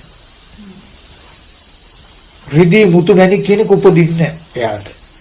වටිනා වස්තු උපදින්නේ නැත්තම් යතහබුත ඥානයක් තියෙයි. මේ ලෝකයේ දුක් විඳින කිසිම අරමුණක් උපදින්නේ නැත්තම් ඒ මනසට. හැබැයි යට නෝනයි. මේ රූපී ඇත්ත නොදන්නා ලෝකයේ දේශප්‍රිය කියන නමින් සිහි කරගෙන දුක් වෙනවා කියන එකටත් නෝනයි. Tamanට ඇත්තක් තේරෙයි. Taman ගත්ත නොදන්නා කාලේ මේ දේශප්‍රිය මහත්තයා කියලා මේ රූපෙට මොන හරි වුණාම Tamanට දුක ආපු හැටි තේරෙයි. අවිද්‍යාවෙන් යුක්ත ලෝකය අදට මේ රූපේ දකිනකොටම කෙනාගේ මනසේ මේ දේශප්‍රිය මහත්යන කියන ගතිය යෙදෙනවා. තමන්ගේ මනසේ ගතිය යෙදුණා කියලා දන්නේ නැතුව මේ රූපයේ ගතිය කියන තැනකින් ආපහු රූපයට පත්වල දුක් විඳිනවා කියලා ලෝකයක් දකිනවා. ලෝකෙ ඇතිවෙච්ච හැටිත් දකිනවා. නිවනක් දකිනවා. මේ සම්මා දිට්ඨිය ඇවිල්ලා සත්‍ය කියලා කියනවා. ඔය ටික ඥානතෝ කියන අවස්ථාවේදී සත්‍ය අනුරක්ෂිතය කියලා කියනවා. සත්‍ය රකින්නවා. ඊට පස්සේ මේක චතුරාර්ය සත්‍ය දන්නකොට දුකට හේතුව තමන් කියලා. සත්‍ය අනුබෝධය කියලා කියනවා. ඊට පස්සේ ආර්ය අෂ්ටාංග මාර්ගයක පිහිටලා සීලයක පිහිටලා සමාධි වඩලා මේ දර්ශනෙට පැමිණියාම සත්‍ය අනුප්‍රාප්තිය කියලා කියනවා. මෙන්න මෙතෙන්ට ආවහම ආපු කෙනා ජාතියක් ජරාවක් ව්‍යාධියක් ශෝකයක් මරණ නැති සදාකාලික සැප ඇති සාන්ත සුඛ උතුම් අජරාමර නිරෝධ සාක්ෂාත් කරගත්තා. ස්කන්ධ ටික තියෙද්දිම ජීවිතයේ තියෙද්දිම ජරා මරණ දුක නැති කරපු කමට කියන සෝපදිශේෂ නිබ්බාන කියලා. තාම ස්කන්ධ ටික තියෙයි. මේ අරමුණු පෙනෙනවා ඇහෙනවා. හැබැයි ජාති ජරා මරණ සියලු දුක් නැති කළා. ඒ කියන්නේ මේකේ ප්‍රතිඵලය තව පැත්තකින් ගත්තොත් ඕගොල්ලෝ තව පැත්තකට මම ඔක මේක කියලා දෙන්න දුන්නා. නිවන අපි කවුරු හරි කෙටියෙන් අහුවොත් ඕගොල්ලන්ගේ නිවන කියන්නේ මොකද්ද කියලා කියන්නේ දැන් මෙච්චරත් කියලා දුන්නේ නිවන ගැනම තමයි.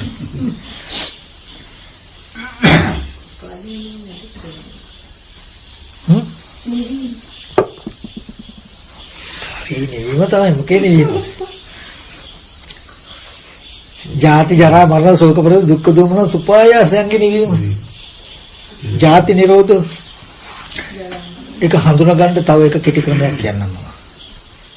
මේ කතා කරපු ටිකමයි මම වෙන පැත්තෙන් කතා කරනවා තව එකක් කියනවා කියලා හිතන්න එපා. මම ගොඩාක් වෙලාවට අපේ ගොඩක් දෙනකොට පැටවෙන දෙයක් නෑ.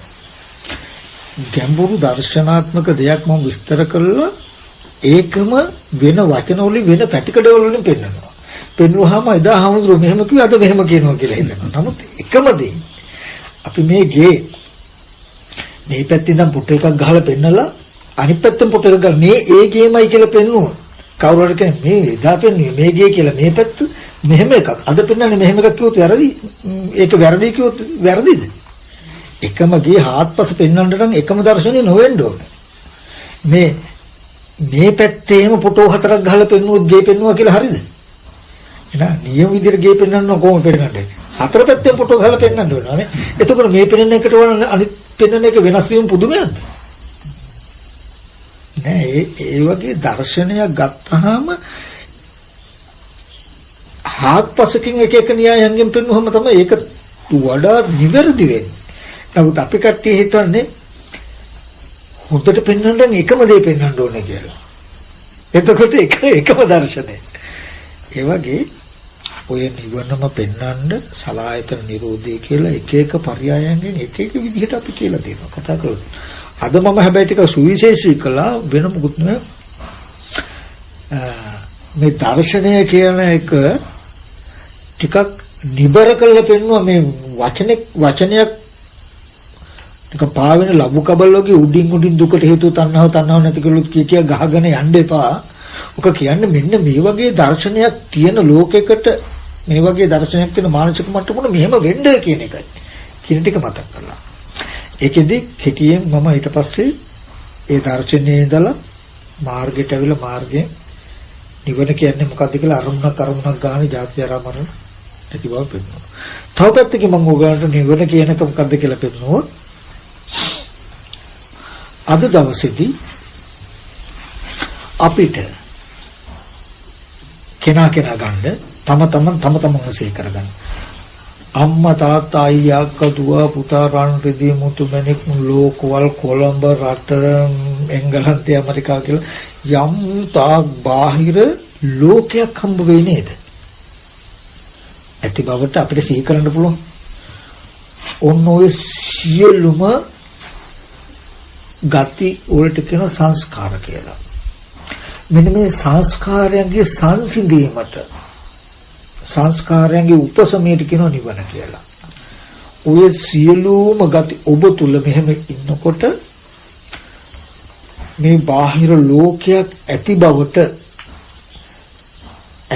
විතර නෙමෙයි තිබුණු බවට හෝ තියෙන බවට හෝ අති පොඩි කාලේ ඉස්කෝලේ මෙහෙමයි තිබුණේ අම්මලා තාත්තලා දැන් නෑ. නමුත් බලන්න කියවන්න පුළුවන් නේද? දැන් මට ගත්තාම අපේ ගෙවල් වල ඉස්සෙල්ලාම තිබුණේ ගුරු පාර. ඒකේ තිබුණු ගස් ටිකේ තමයි කියන්න පුළුවන් මට. දැන් අද එහෙම එකක් ඇත්තෙම නෑ ඒව තාර පාරවල්. නමුත් බලන්න මේ මනස භවය කියන එක, ලෝකي කියන එක. එතකොට ඒ ඔක්කොම අපේ මනසේ තියෙන ඒ විදිහමයි දැන් මේ ඉන්නවා කියලා තේරෙන දේත් පොඩි කාලේ හිටියා කියලා තේරෙන දේත් දෙකම අපේ මනසේ. සමහරට ඇස් දෙක වහගත්තා මෙතනින් එහා පැත්තේ බිත්තිය තියෙනවා කියලා තේරෙන දේ පොඩි කාලේ අපි ඉස්කෝලේ ආගිය පාරේ ගහක් තිබුණා කියලා තේරෙන. අද එහෙමවත් නැහැ. ඒකයි මේ එහා පැත්තේ බිත්තිය තියෙනවා කියලා තේරෙන එකයි අතර වෙනසක් නැහැ. එකම නිමිති. මේ කතා කරන්නේ ගැඹුරුයි. ඔන්න ඔය මානසික තියෙන ඔක්කොම එකතු කරලා කැටි කරලා කියනවා සංස්කාර කියලා. ඔය සංස්කාරයන්ගේ ස්වභාවය තමයි අනිත්‍යයි. ඉස්සෙල්ලා එකක් මතක් වෙනවා. තව එකක් මතක් වෙනකොට මේක නැහැ. තව එකක් මතක් වෙනකොට මේක නැහැ. ඒ සංස්කාරයන්ගේ ස්වභාවය අනිත්‍යයි. ඇති වෙනව නැති වෙනව. ඇති වෙනව නැති වෙනව. උපජිත නිරුද්ධ. ඉපද නිරුද්ධ වෙනවා. පවතින්නේම නැහැ. තේසං උපසම්මසුකෝ. ඒ සංස්කාර සංසිඳීම සැපය. අංගේ සංස්කාරයන්ගේ සංසිඳීමට කියන නිවන කියලා. ඒ සංස්කාරයන්ගේ සංසිඳීමට කියනවා නිවන කියලා. ඒ කියන්නේ මෙහෙම හිටියොත් ඒ මනස අරිහත්ත්වයට පත්වෙච්ච කෙනෙකුගේ මනස නිවරණට නැමිලා නිවරණට නැඹුරු වෙලා නිවරණට බරව පවතිනවා මිසක භවයට නැමිලා. ඒ කියන්නේ අර තියෙන වත්ත පේනවා, දරුවා පේනවා, මුණුපුරා පේනවා, ගෙදර පේනවා කතාවක් නැහැ. සංකත දේවල් අහුවෙන්නේ නැහැ. ඒක වේලා තියෙන මේ ධම්මායතනෙ හිස්කමින්. ඒකයි නිවරණට කියන්නේ බාහිරයි. ධම්මායතනෙ පරියාපන්නයි කියලා. බාහිරයි කියලා කියන්නේ මනසට සාපේක්ෂව ධම්මායතනෙ බාහිරයිනේ. ඇහැට සාපේක්ෂව රූපේ බාහිරයි වගේ. අපේ සිතේ සිතුවිලි වල ගති. එහෙම නැතුව මේ නිවන කියලා හිස්කමක් තියෙන ඕගොල්ලෝ භවනා කරගෙන ගියාම මේ නිවනට වැටෙයි කියන තැනක නම් හිතන්න එපා. අද ඕගොල්ලන්ට මේ සිහි කරන්න තියෙන නිමිති ටික සංසිඳීමට කියනවා මොකද්ද? නිවන කියලා. ඉදාර දුක් වෙන්න තියෙන දුකෙන්ද තියෙන නිමිති නෑ. යම් ඕනම තැනකට සිහි ඇතුවම සිහි කළා නැගිටලා යන්නත් පුළුවන්, ඒ දේ බලන්නත් පුළුවන්, ගිහිල්ලා එන්නත් පුළුවන්. යන්න ඉස්සෙල්ලව ගිහිල්ලා ආවෙන් පස්සෙත් ඉතුරු වෙන්නේ. මම උපමාවකට හම්බෙලෙම කියන්නේ මොකද්ද? කණ්ණාඩිය ගාවට ගිහිල්ලා මූණ බලලා එන්න පුළුවන්. යන්න ඉස්සෙල්ලත් අපේ ඡායාව කණ්ණාඩියේ තිබුණේ නැතුව ගිහින් එද්දිත් ඉතුරු නොකොට. මේ ඒ විදිහට රහතන් වහන්සේ කියලා කියන්නේ ආයතන පරිහරණය කරනවා කැඩපතකට උපමාවෙන්. අපි වගේ දැන් යන්න ඉස්සෙල්ලා සේනාසනේ තියෙනවා. තියෙන එකට යනවා ගිහිල්ලා ඉඳලා වගේ වෙන්නේ. ඒ නිසා තව පැත්තෙන් ගත්තාම සංස්කාරයන්ගේ සංසිඳීම ඉවරයි කියලා ගන්න. එතකොට ඔයගොල්ලන්ගේ මනසේ තියෙන ওই පරියය මම මාර්ගය කියලා දෙනවා දැන්. ඔයගොල්ලන්ගේ මනසේ තියෙන ওই සංස්කාර සංසිඳෙන්නේ නැතියි.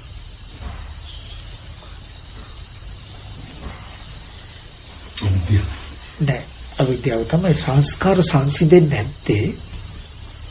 ඔයගොල්ලෝ හිතන්නේ හිතන දේවල් බාහිර තියෙන ඇත්තම දේවල් කියලා හිතන හින්දායි. හිතෙන හින්දායි. ඔයගොල්ලන්ට හිතෙන්නේ මේ සංස්කාර ධර්ම. ඒ කියන්නේ ඉපද නිරුද්ධ වෙන සිතින්ම උපද්දපු නිමිති මාත්‍රයක් කියලා හිතෙන්නේ නැතුව සිහි වෙන දේ තිබුණා හෝ තියෙනවා.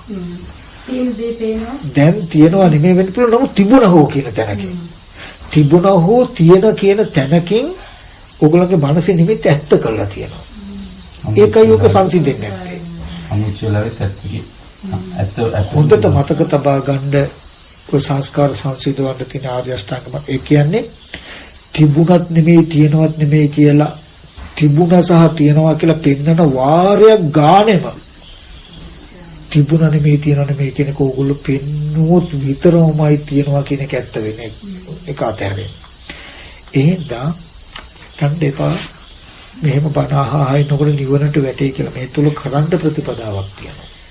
ඔයගලන්ට වෙන ෂෝට් කට් නම් යන්න හදන්න එපා. තමන් කරගන්න යමක් තියෙන කාලයක් නැති වෙනවා මිසක වෙන කෙටි ක්‍රම තමන්ම ගහපු ගැට. තමන්ම තියනවා හිටිය කියලා ගහපගත්ත දේවල් තමන්ටම තිබුණා නෙමෙයි තියෙන. උදාහරණයක් හැටියට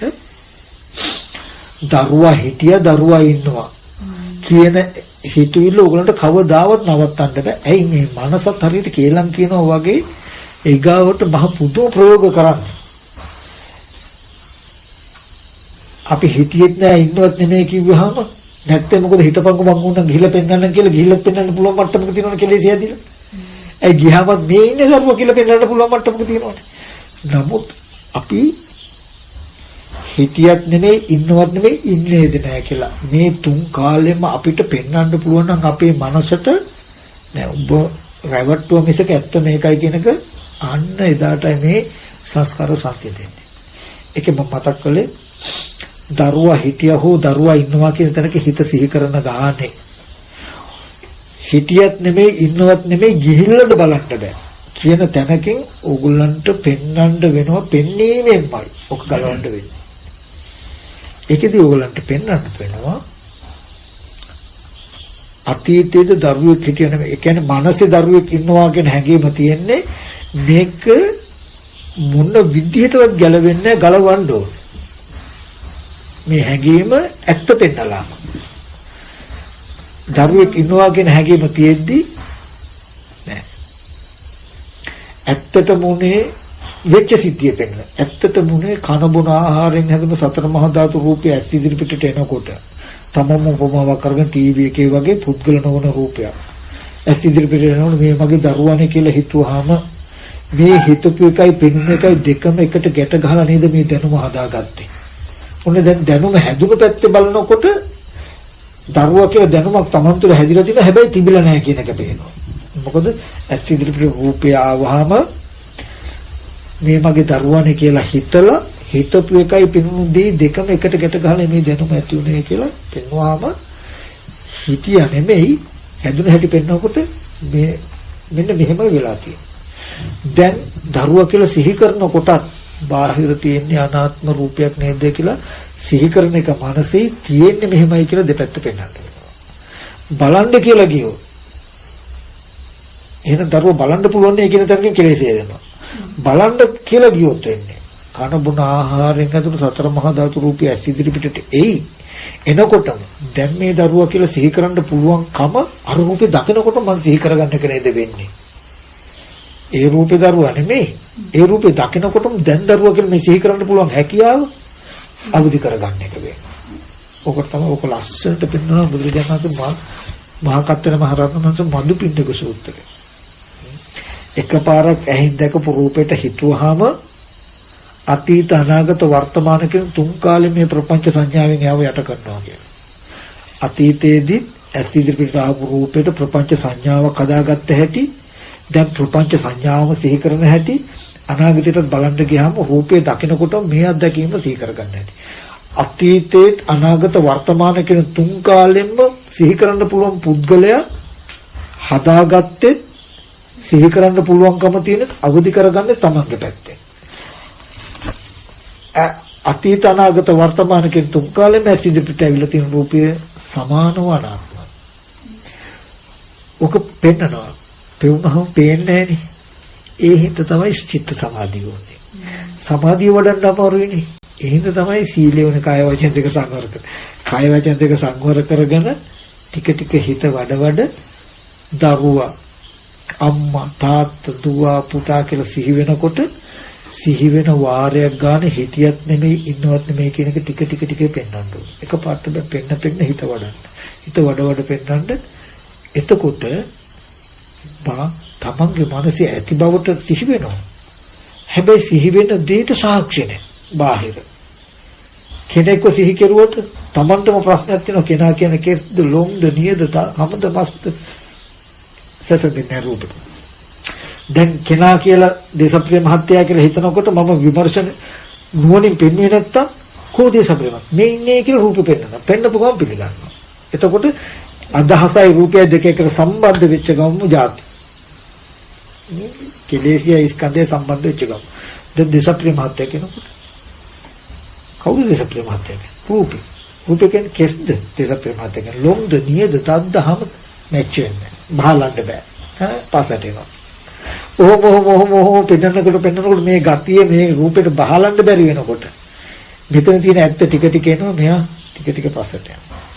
මේක පෙන්වන්නේ නැහැ කියලා කියන දේශප්‍රිය මහත්තයා කියනකොටම සිහි වෙනවා. සිහි වෙන ගතිය රූපෙ පෙන්නකොටම විපස්සී නැත්තම් මේ ඉන්නේ කියලා ගලල්ලා ගන්නවා. ওই විදිහට ඕගලන්ට වෙනවා මේ සංස්කාරයේ සංසිඳීම වෙන්න නම් එහෙම දේවල් භෞතිකයේ තුල නැහැ කියන කොප්පු කරන්න. ඒකයි ධාතුව පිළිසින් දකින්න වෙනවා. ඒ ටික පෙන්නන්න ඒ ඕගොල්ලෝ ඇත්ත දකින්න රූපේ කියලා කියන්නේ මොකද්ද? කරන්නේ මොකද්ද?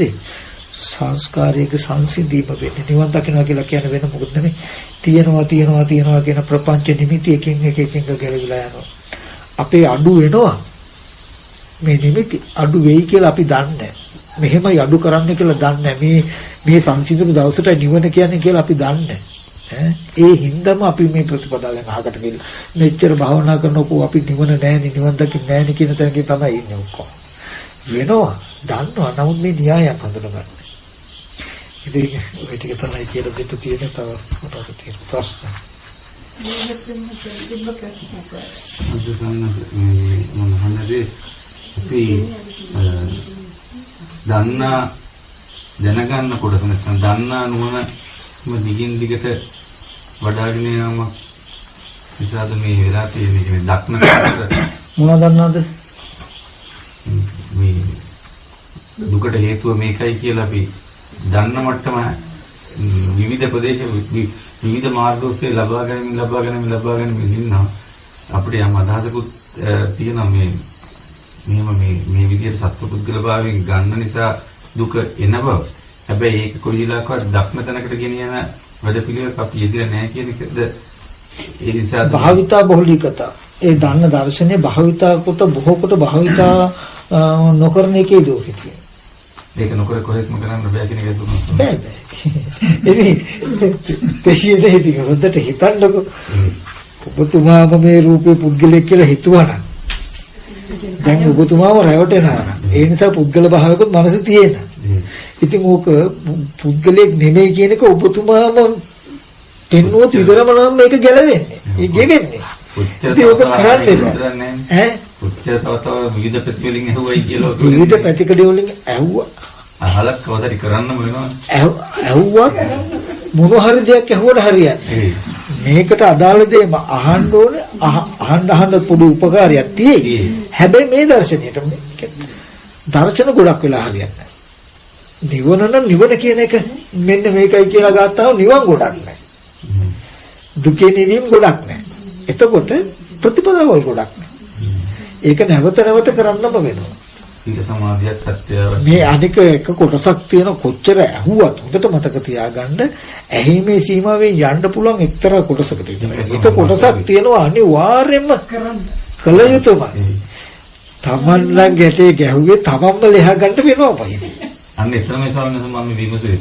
ඒ කියන්නේ අපි ඔය සත්‍ය ඥානය කියන එක ඔස්සේම කල් ගත කළා ඉවර වුණොත් සුත්‍ය කියන කොටසට ඉතුරු කරගන්න නොවේදී. හැබැයි මෙහෙම නිවැරදිව මොනවා හරි එකක් නෙමෙයි. දැන් අපි මේ කතා කරනවා වගේ හොඳට Tamanටම මේ දර්ශනය හොඳට පුළුල් වෙන විදිහට නැවත අහලා හොඳට කෙලෙසි බුරුල් වුණොත් කෘත්‍ය ඥානයට Tamanට පහසුවක් එනවා. පහසුවක් වෙනවා. ඒකෙන් පහසුවක්. හැබැයි කටියුතුම. හැබැයි සීලයෙන් සංවර කරගෙන එතනදී මෙහෙමයි. සීලයෙන් හිත සමාධි කළා මේ ඇත්ත දැක්ක යුතුයි. ඔයගලන්ට හිතෙන්න පුළුවන් අනේ කොහොමද අපිට ඉතින් මේ හිත සමාධි කරගන්න බැරි අපි ඉතින් එච්චර සීල රැකගෙන ආයේ නෙවෙයිනේ කියලා දැනකින් වගේ.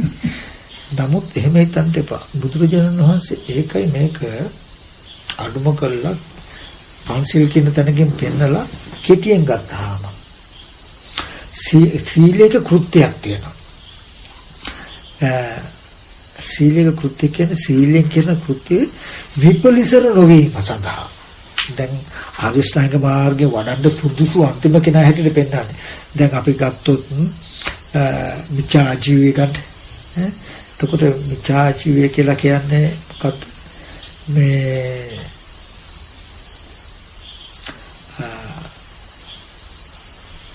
මද්ද්‍රව්‍ය වලින් ගෙවීම, විෂ වර්ග වලින් ගෙවීම, එතකොට මාස් පිටස සත්තු වලින් දාම වගේ දේවල් ගන්න මේවා කිරුවාම Tamanටම කොච්චර පසුතැවිල්ල ඇති වෙනවනේ. එතකොට දැන් ඒ වගේ දෙයකින් වැළකුණාම Tamanටම පසුතැවිලි වෙන්න තියෙන gati අඩුයි. අර මනස පසුතැවිලි වෙන්න දුක්සහගත වටපිටාව වෙනකොට සමාධි කරන්න බෑ කියන අදහසයි කියන්නේ.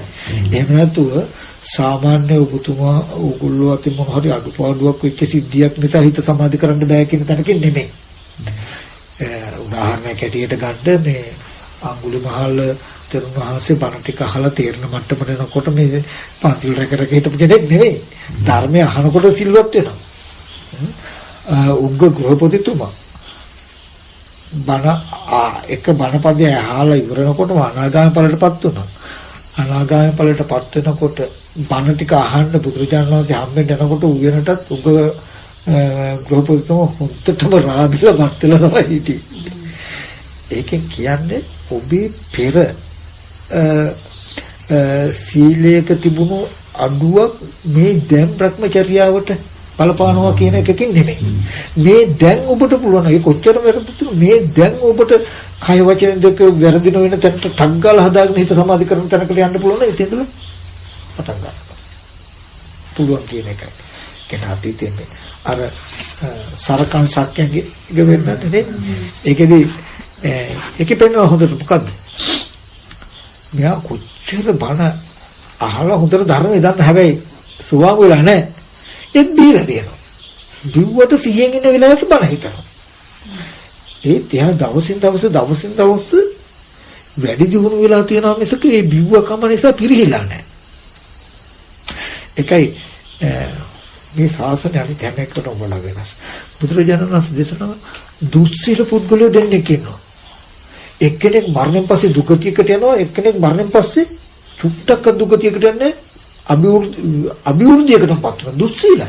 දැන් අපි සාමාන්‍යයෙන් දන්නේ දුස්සීල නම් අපායම තමයි කියලානේ. දැන් සරකාණ කෙනා බලන්න සරකාණගේ චරිතය. බුදුරජාණන් වහන්සේ හම්බුණා බණ ඇහුවා හැබැයි දුස්සීලයි. සිල් රකින්නද බොනවා කොච්චරද කියනවා බිම කාණුපල්ලේ වැටෙනවා. හැබැයි 100න් ඉන්නකොට ආයෙත් දහම හිතනවා. ආයෙත් බොනවා. දුස්සීලයි. හැබැයි දුස්සීල වුණාට මෙයාගේ නුවණ එන්න වෙනවා. වැඩිලා මැරෙන්න ඉස්සෙල්ල දවසේදී බොණ්ඩ යන්න යනකම බුදුරජාණන් වහන්සේ මගදී හම්බ වෙන්නේ. හම්බුලා බණ කිව්ව සුවාම වුණා. උනාට පස්සේ බිව්වේ නැහැ. හැබැයි ලෝකයා දන්නේ එතකම් මේ ඒ ඉස්සෙල්ල දවසේ රැ වෙනකම්මනේ. අප්පු එයා සිල් රැකපු කෙනෙක් නෙමෙයි සෝවාන් වෙලා. සරකාණේ සෝවාන් වුණා කිව්ව. එයා සිල් රැකපු කෙනෙක් නෙමෙයි හොඳට බීපු කෙනෙක්. එහෙනම් දැන් කාටද සෝවාන් වෙන්න බැරි කියලා ඔක්කොම කත කියන්න ගත්තා. නමුත් මේ බුදුදහමේ තියෙන දෙයක් තියෙනවා. මේ ධර්මයේ විසින් එයාව හදනවා ඊට පස්සේ. දැන් අපේ තන දුස්සීල කෙනාට බෑ කියන දැනකින්. නමුත් එහෙම නෙවෙයි අර තමන් හොතටම පසුතැවිලි වෙන්න පුළුවන් ඒ වගේම ලෝකෙන් අපවාද දෙන්න පුළුවන් මට්ටමේ රළු පැවැත්මෙන් අතහැරෙන්න. එතන ඒ ටික විතරයි කියන එකෙන් කියනවා එක දෙයක් කියන්නේ සමහර පන්තිල් පදයක් කැඩේ කියන කැඩුනත් නොසලක හැරලා දෙවුණු වතාවට තමයි ධර්මයට උත්සාහවත් වෙන්න කියන එක කියනවා. අර පහ විතරක් කිය නොකටියුතු විලඳම් පහ කියන ටිකෙන් පෙන්නලා මේ ටික නොකරන කෙනා ආර්ය අෂ්ටාංග මාර්ගේ වඩන්න සුදුසුයි කියන ටිකෙන්. එතකොට ආපහු දෙවුණුවට වැරද්ද හදා ගන්නවා ආපහු උත්සාහවත් වෙන සරකාණි වගේ. ඔහොම වෙලා යම් දවසක් තියෙනවා මේ ධර්මයෙන් මෙයාව හදනවා වැරදි වෙන්නේ නැති දැනකට. සරකාණි සාක්‍ය සෝවාන් වෙච්ච දවසේ ඉඳන් බිව්වේ නැහැ. හැබැයි හොඳට පෙන්නනවා බුදුරජාණන් වහන්සේගෙන් බණත් අහලා ධර්මයක් දන්නවා. ඒත් බීලා තියෙනවා. බිව්වත් සිල් රැකේ නැතත් එයා බණ දාන් හිත තව වැඩුණුකම හින්දායි. නුවණින් ගුණිනුත් වැඩුණුකම හින්දායි සෝවාපලටපත් වෙන්න පුළුවන්. අන්න ඒ වගේ අය සඳහායි බුදුරජාණන් වහන්සේ දේශනා කළේ නිකම්ම අයට නෙමෙයි. ඒ වගේ අයටයි පෙන්වන්නේ යම් කිසි කෙනෙක් ඉන්නවා දුස්සීලයි නමුත් මරණ පස්සේ දුගතියට යන්නේ. දුස්සීලයි මරණ පස්සේ දුගතියට යනවා කියන්නේ වැරද්ද මතම. අනේ ඉතින් අපි සිල් රකින්න බෑ අපි ඉතින් බොනවා මේ වැරදි වැඩ කරනවානේ. ඉතින් අපි සිල් ගන්න තරම් සුදුසු නැහැ කියලා වැරද්ද මතම ජීවත් වෙන කෙනා අපායට. මම කියන්නේ ලෙඩුන ඉස්පිරිතාලයට හොඳයිද නෑ? තමන්ට සිල් රකින්නත් බෑ. සිල් කැඩෙනවා. අපහසු වෙනවා. ඒ හින්දාමයි බල භාවනා කරන්න ඕනේ. ඒ සිල් නොකඩෙන தත්ත්වයටපත් නොකඩෙන මට්ටමට හිත ස්ථාවර කරගන්න. එයා තමයි වඩාත්ම සුදුසු. එයා තමයි යෝනේ. එයා තමයි වඩාත් සුදුසු. ඒ නිසා සාමාන්‍ය මට්ටමක සිල්වත් කම ඇති සිල්යක පිළිපදලා හිත සමාධි කරන්න තමයි ටිකක් අමාරු. ඒකට ඉතින් ටිකක් හුදු උත්සාහය යොදන්න ඕනේ. ඒ යම් මට්ටමක චිත්ත සමාධියක් ඇති කරගෙන ටික හිතන්න. ඊට පස්සේ භාවනා කරනවා කියලා S2 වහගෙන එක තැනක ඉඳ හුරු කරන්න ඕනේ. ටික තමන් යද්දි හිතලා බලන්න. දැන් පාර යනකොට පුද්ගලිය සත්‍යයක් මේ කොම ඇහැට පෙනෙන රූප ටීවී එකේ පෙනෙන රූප හා සමානයි නේද? ටීවී එකේ පෙනෙන රූපේ කෙනෙක් කියලා පේනවා වගේ මේ රූපත් පේනකොට මට නේද මේ ස්ත්‍රියක් පුරුෂයෙක් මිනිසෙක් බාලෙක් මහල්ලෙක් කියලා පේන්නේ. නිකමට හිතා ඉන්න. එහෙම හිතනකොට නෑ මේ ස්ත්‍රියක් ඉඳලා ස්ත්‍රියක් කියලා පේන්නේ. පුරුෂයෙක් ඉඳලා පුරුෂයෙක් කියලා පේන්නේ. තව ටික තර්ක. තරහමටද ස්ත්‍රී කියන්නේ? මාස්ද ලේද නහරද? ස්ත්‍රී ලේ පුරුෂ ලේ කියලා තියෙනවද? ඈ ඒ වගේ තමයි ටික ටික තර්ක කර මේ යනගම තර්ක කරනවා හිතනවා ඔහොම කර කර ටික ටික ඉන්න බලන්න ඉබේම මේ චතුරාර්ය සත්‍ය අවබෝධ වෙන්නේ නැද්ද කියලා. අපි ඉතින් ගෙඩි පිටින්ම වට්ටියක තියලා කවුරුරි හාමුදුරුවමක් හරි ගිහි කෙනෙක් හරි සෝවාන් ඵලයේ දෙයි අපිට මේ දේශනාවෙන් කියලා වට්ටිය පිටින්ම සෝවාන් ඵලයේ දෙන දේශනාවක් කන ඉදිරියට එනකන් ඉතින් ඉන්නවා අපි. නමුත් මේ කටයුත්ත කළා නම් ඇත්තටම සෝවාන් ඵලයටපත් වෙලා හොඳට මතක තියාගන්න කිසිම හාමුදුරු කෙනෙක්වත් ගිහි කෙනෙකුටවත් තමන්ව සෝවාන් කරවන්න බෑ. මේ බණ ටික කියන්න පුළුවන් තමන්ගාව ඒ ගතිය තිබුණොත් තියෙන එක අවදි වෙනවා මිසක නැති වුණොත් නෑ. බුදුරජාණන් වහන්සේ එක දේශනාවයි කරන්නේ. ඒ දේශනාව අහනකොට සමහර කෙනෙක් රහත් වෙනවා, සමහර කෙනෙක් අනාගාමී, සමහර කෙනෙක් සකදාගාමී, සමහර කෙනෙක් සෝවාන්, සමහර කෙනෙක් මේක නම් මහා මොකද්ද ඇත්තක් කියනවා වගේ කියන අනුමාන ඥානය. සමහරට එහෙමත් නෑ. තමන්ගාව තියෙන ඇත්ත එක එක්කෙනා ඒ මට්ටමට සිහි කරගත්තා මිසක කවුරුවත් මේ ඒ කියන්නේ බුදුරජාණන් වහන්සේ එක එක්කෙනාගේ මොනවල් බලලා එක මට්ටම් දුන්නා නෙමෙයි. එහෙම තමයි පුරුදු කරගත්තා. නේද? හරි දැන් ප්‍රශ්න හරියද? සාමාන්‍යයෙන් දැන් අපි සංස්කාර ගැන කියනකොට අපි කාය සංස්කාර, වාචික සංස්කාර, මනෝ සංස්කාර කියලා ආකාර තුනකට විග්‍රහ කරනවා. ප්‍රශ්න වල පොඩි ගැටලුවක් තියෙනවා. කාය සංස්කාර කියලා කියන්නේ ඇත්තටම මොකක්ද? කාය සංස්කාර කියලා කියන්නේ කයේ උපදින නිසා, කයේ හටගන්න නිසා කාය සංස්කාර කියලා කියනවා. කාය සංස්කාරය නෙමෙයි. කාය සංස්කාරේ කය නෙමෙයි. කය කියන්නේ මේ සතර මහා ධාතු කය. මේ කයේ පැවැත්මට උදව් වෙන කය ඇසුරු කරගෙන උපදින සංස්කාරයට කාය සංස්කාරය කියනවා කියලා ආස්වාස ප්‍රස්වාස. ඒක වෙන්නේ චේතනාවකින්. එතකොට සිතේ සම්පූර්ණ සිතුවිලි නතර වුණොත් අපි නිකම් උදාහරණයක් කියමු ဒုတိ ය ධ්‍යානය වගේ යන තැන මට්ටමට යනකොට ඒ මට්ටමේ චේතනා නතර වුණොත් ආස්වාස ප්‍රස්වාස නතර වෙනවා. අපි නිවන කියන්නේ සංස්කාර නිරෝධය නම් ඒක කාය සංස්කාරات ඒ වෙලාවේදී නිරෝධය. නිරෝධය කියන්නේ අවිද්‍යා නිරෝධයෙන් හට ගන්නා වූ කාය සංස්කාර, වචී සංස්කාර, මනෝ සංස්කාරයන් නිරුද්ධ. මනසේ තුලින් තියෙන අවිද්‍යාත්මක දේවල් ටික නතර වෙනවා. අවිද්‍යා පත්‍ය සංස්කාරය කියලා කියන්නේ ඒකයි. අවිද්‍යා නිරෝධ සංස්කාර නිරෝධ. අවිද්‍යා ප්‍රත්‍යයෙන් හට ගන්නා වූ සංස්කාරය නිරුද්ධ වෙනවා. ඊට පස්සේ සංස්කාරය තියෙනවා තවත් එක පැතිකඩවල. ප්‍රයෝග අபிසංස්කාර කියලා කොටසක් තියෙනවා. ඒ කියන්නේ කර්ම ක්ෂය කිරීම පිණිස පවතිනවා. නැත්නම් මේ ආර්ය ශ්‍රාංග මාර්ගයේ වඩන්න චේතනාව අවශ්‍යයි. ඒක උදව් කරගෙන කර්ම අනිත් ධර්මතා නිරුද්ධ කරනවා මේ ධර්මයේ පිටල.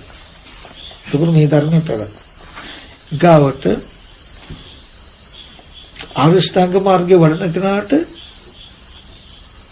සංස්කාර කියන්නේ. ඒ කියන්නේ සම්මා සංකප්ප, සම්මා වාචා, සම්මා කම්මන්ත. නිවැරදිව හිතනවා, නිවැරදිව කියනවා, නිවැරදිව කරනවා. හිතනවා, හිතින් කීන් කිරි. ඔය අපි හිතන ටිකම කර්ම කියලා අපි හිතින් කීන් කිරින් කරන ටිකම අතන සම්මා කියන වචනකින් හඳුන්වනවා සම්මා වාචා, සම්මා කම්මන්ත, සම්මා ආජීව කියලා. එතන හිතින් කීන් කිරීමක් තියෙනවා. හැබැයි ඒක අවිද්‍යාව ප්‍රත්‍යයෙන් නෙවෙයි. ඒ ටිකට කියන සම්මා වාචා කම්මන්ත ආජීව කියලා. ඒක කර්ම රැස් වෙනවා කියන තැනකින් කතා කරන්නේ නැතුව සම්මා වාචා කම්මන්ත ආජීව කියලා මාර්ගාංගයක් හැටියට පෙන්වන්නේ ඒකසයි. අනිත් හැම දෙයක්ම අතහැරෙනවා. ඒ කියන්නේ අවිද්‍යාව සහගතව කර්ම වශයෙන් හිතෙන් කියින් කියින් සියල්ලම නතර වෙනවා. පුඤ්ඤාභි සංස්කාර, අපුඤ්ඤාභි සංස්කාර, අනිඤ්ඤාභි සංස්කාර සියල්ලම නැතුව සියල්ලම නතර වෙනවා. අපේ සාමනාසල් පොඩි ගැටලුවක් ආව දැන් අපි පුද්ගලයේ මේ රූප සටහන දිහා හෝ සම්පේ ශබ්ද දිහා හෝ මේ රූප සටහන බලලා අපි ඒ තුලින් අද ගන්නවා මේ අපේ පුද්ගල සංඥාව අපේ මනසෙන් අද ගන්නවා. මොකද අපි පුද්ගල සංඥාවෙන් ඈත් වෙන නමුත් අපි එල්බ ගන්න ඉඳී තියෙනනේ යම් කිසි වර්ණ සටහනක් මෙතන තියෙනවා. එතනින් ගැලවීම පිළිබඳව මහසි පොඩ්ඩක් විස්තර කරන්න. ඉස්සෙල්ලා උතෙන්ට එන්නකො. එතෙන්ට එනකොට ඔයාට ඉබේම තේරෙයි වර්ණ සටහනක් කියලා පේනෙන කමද මගේ මනසේ තියෙන සිද්ධියක් කියලා. එතකොට ඉබේම මේ ටික අතහැරෙනවා. ක්‍රියාවෙන් නැකේනේ. එතෙන්ට එනකොට රූපේ පිටිසෙන් දකිනවා.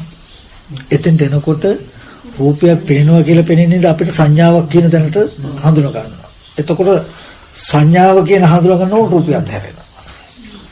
එතකොට සංඥාවදී ස්පර්ශ නිරෝධයෙන් නිරුද්ධ වෙනවා කියනකොට නාම ධර්මත් අතහැරෙනවා. කාමයේ අතහරිනවා රූපයට හිත තබල වර්ණ සටහනක් කියන තැනට හිත තබල පුද්ගල භාවය අතහරිනවා. සංඥාවක් කියන තැනට පැමිණලා රූපය අතහැරෙනවා. ස්පර්ශ නිරෝධයට හිත තියලා නාම ධර්ම අතහැරෙනවා. අනුපූර්ව ප්‍රතිපදාව. පටිවිආපෝතේ ජීවාය කියන එකත් ආය අතහැරලා. අත අරින්න ඕනේ ඒක අතහැරෙන්න. ඉස්සෙල්ලා පටිවිආපෝ තේජෝ වායෝ කියන තැනට හිත තබල පුද්ගල භාවය අතහරින්න. එතෙන්ට පැමිණියට පස්සේ නාම ධර්ම ටිකට හිත තබල රූපය අතහැරෙනවා කියන ප්‍රතිපදාව වැඩෙනවා ඉබේම වෙනවා. බරසාරකම එන්න අඩු වෙන ආපු ක්‍රමයේ එක නිසා යාට නුවණ එනවා ඉබේම. අද තමයි මේ රූපය දැන් කෙනෙක්මනේ හොඳට කෙලෙස් අඩු වෙන්න නෑ රූපයක්මයි කියන ටික පැහැදිලි පුද්ගලයා අතහැරෙනවා.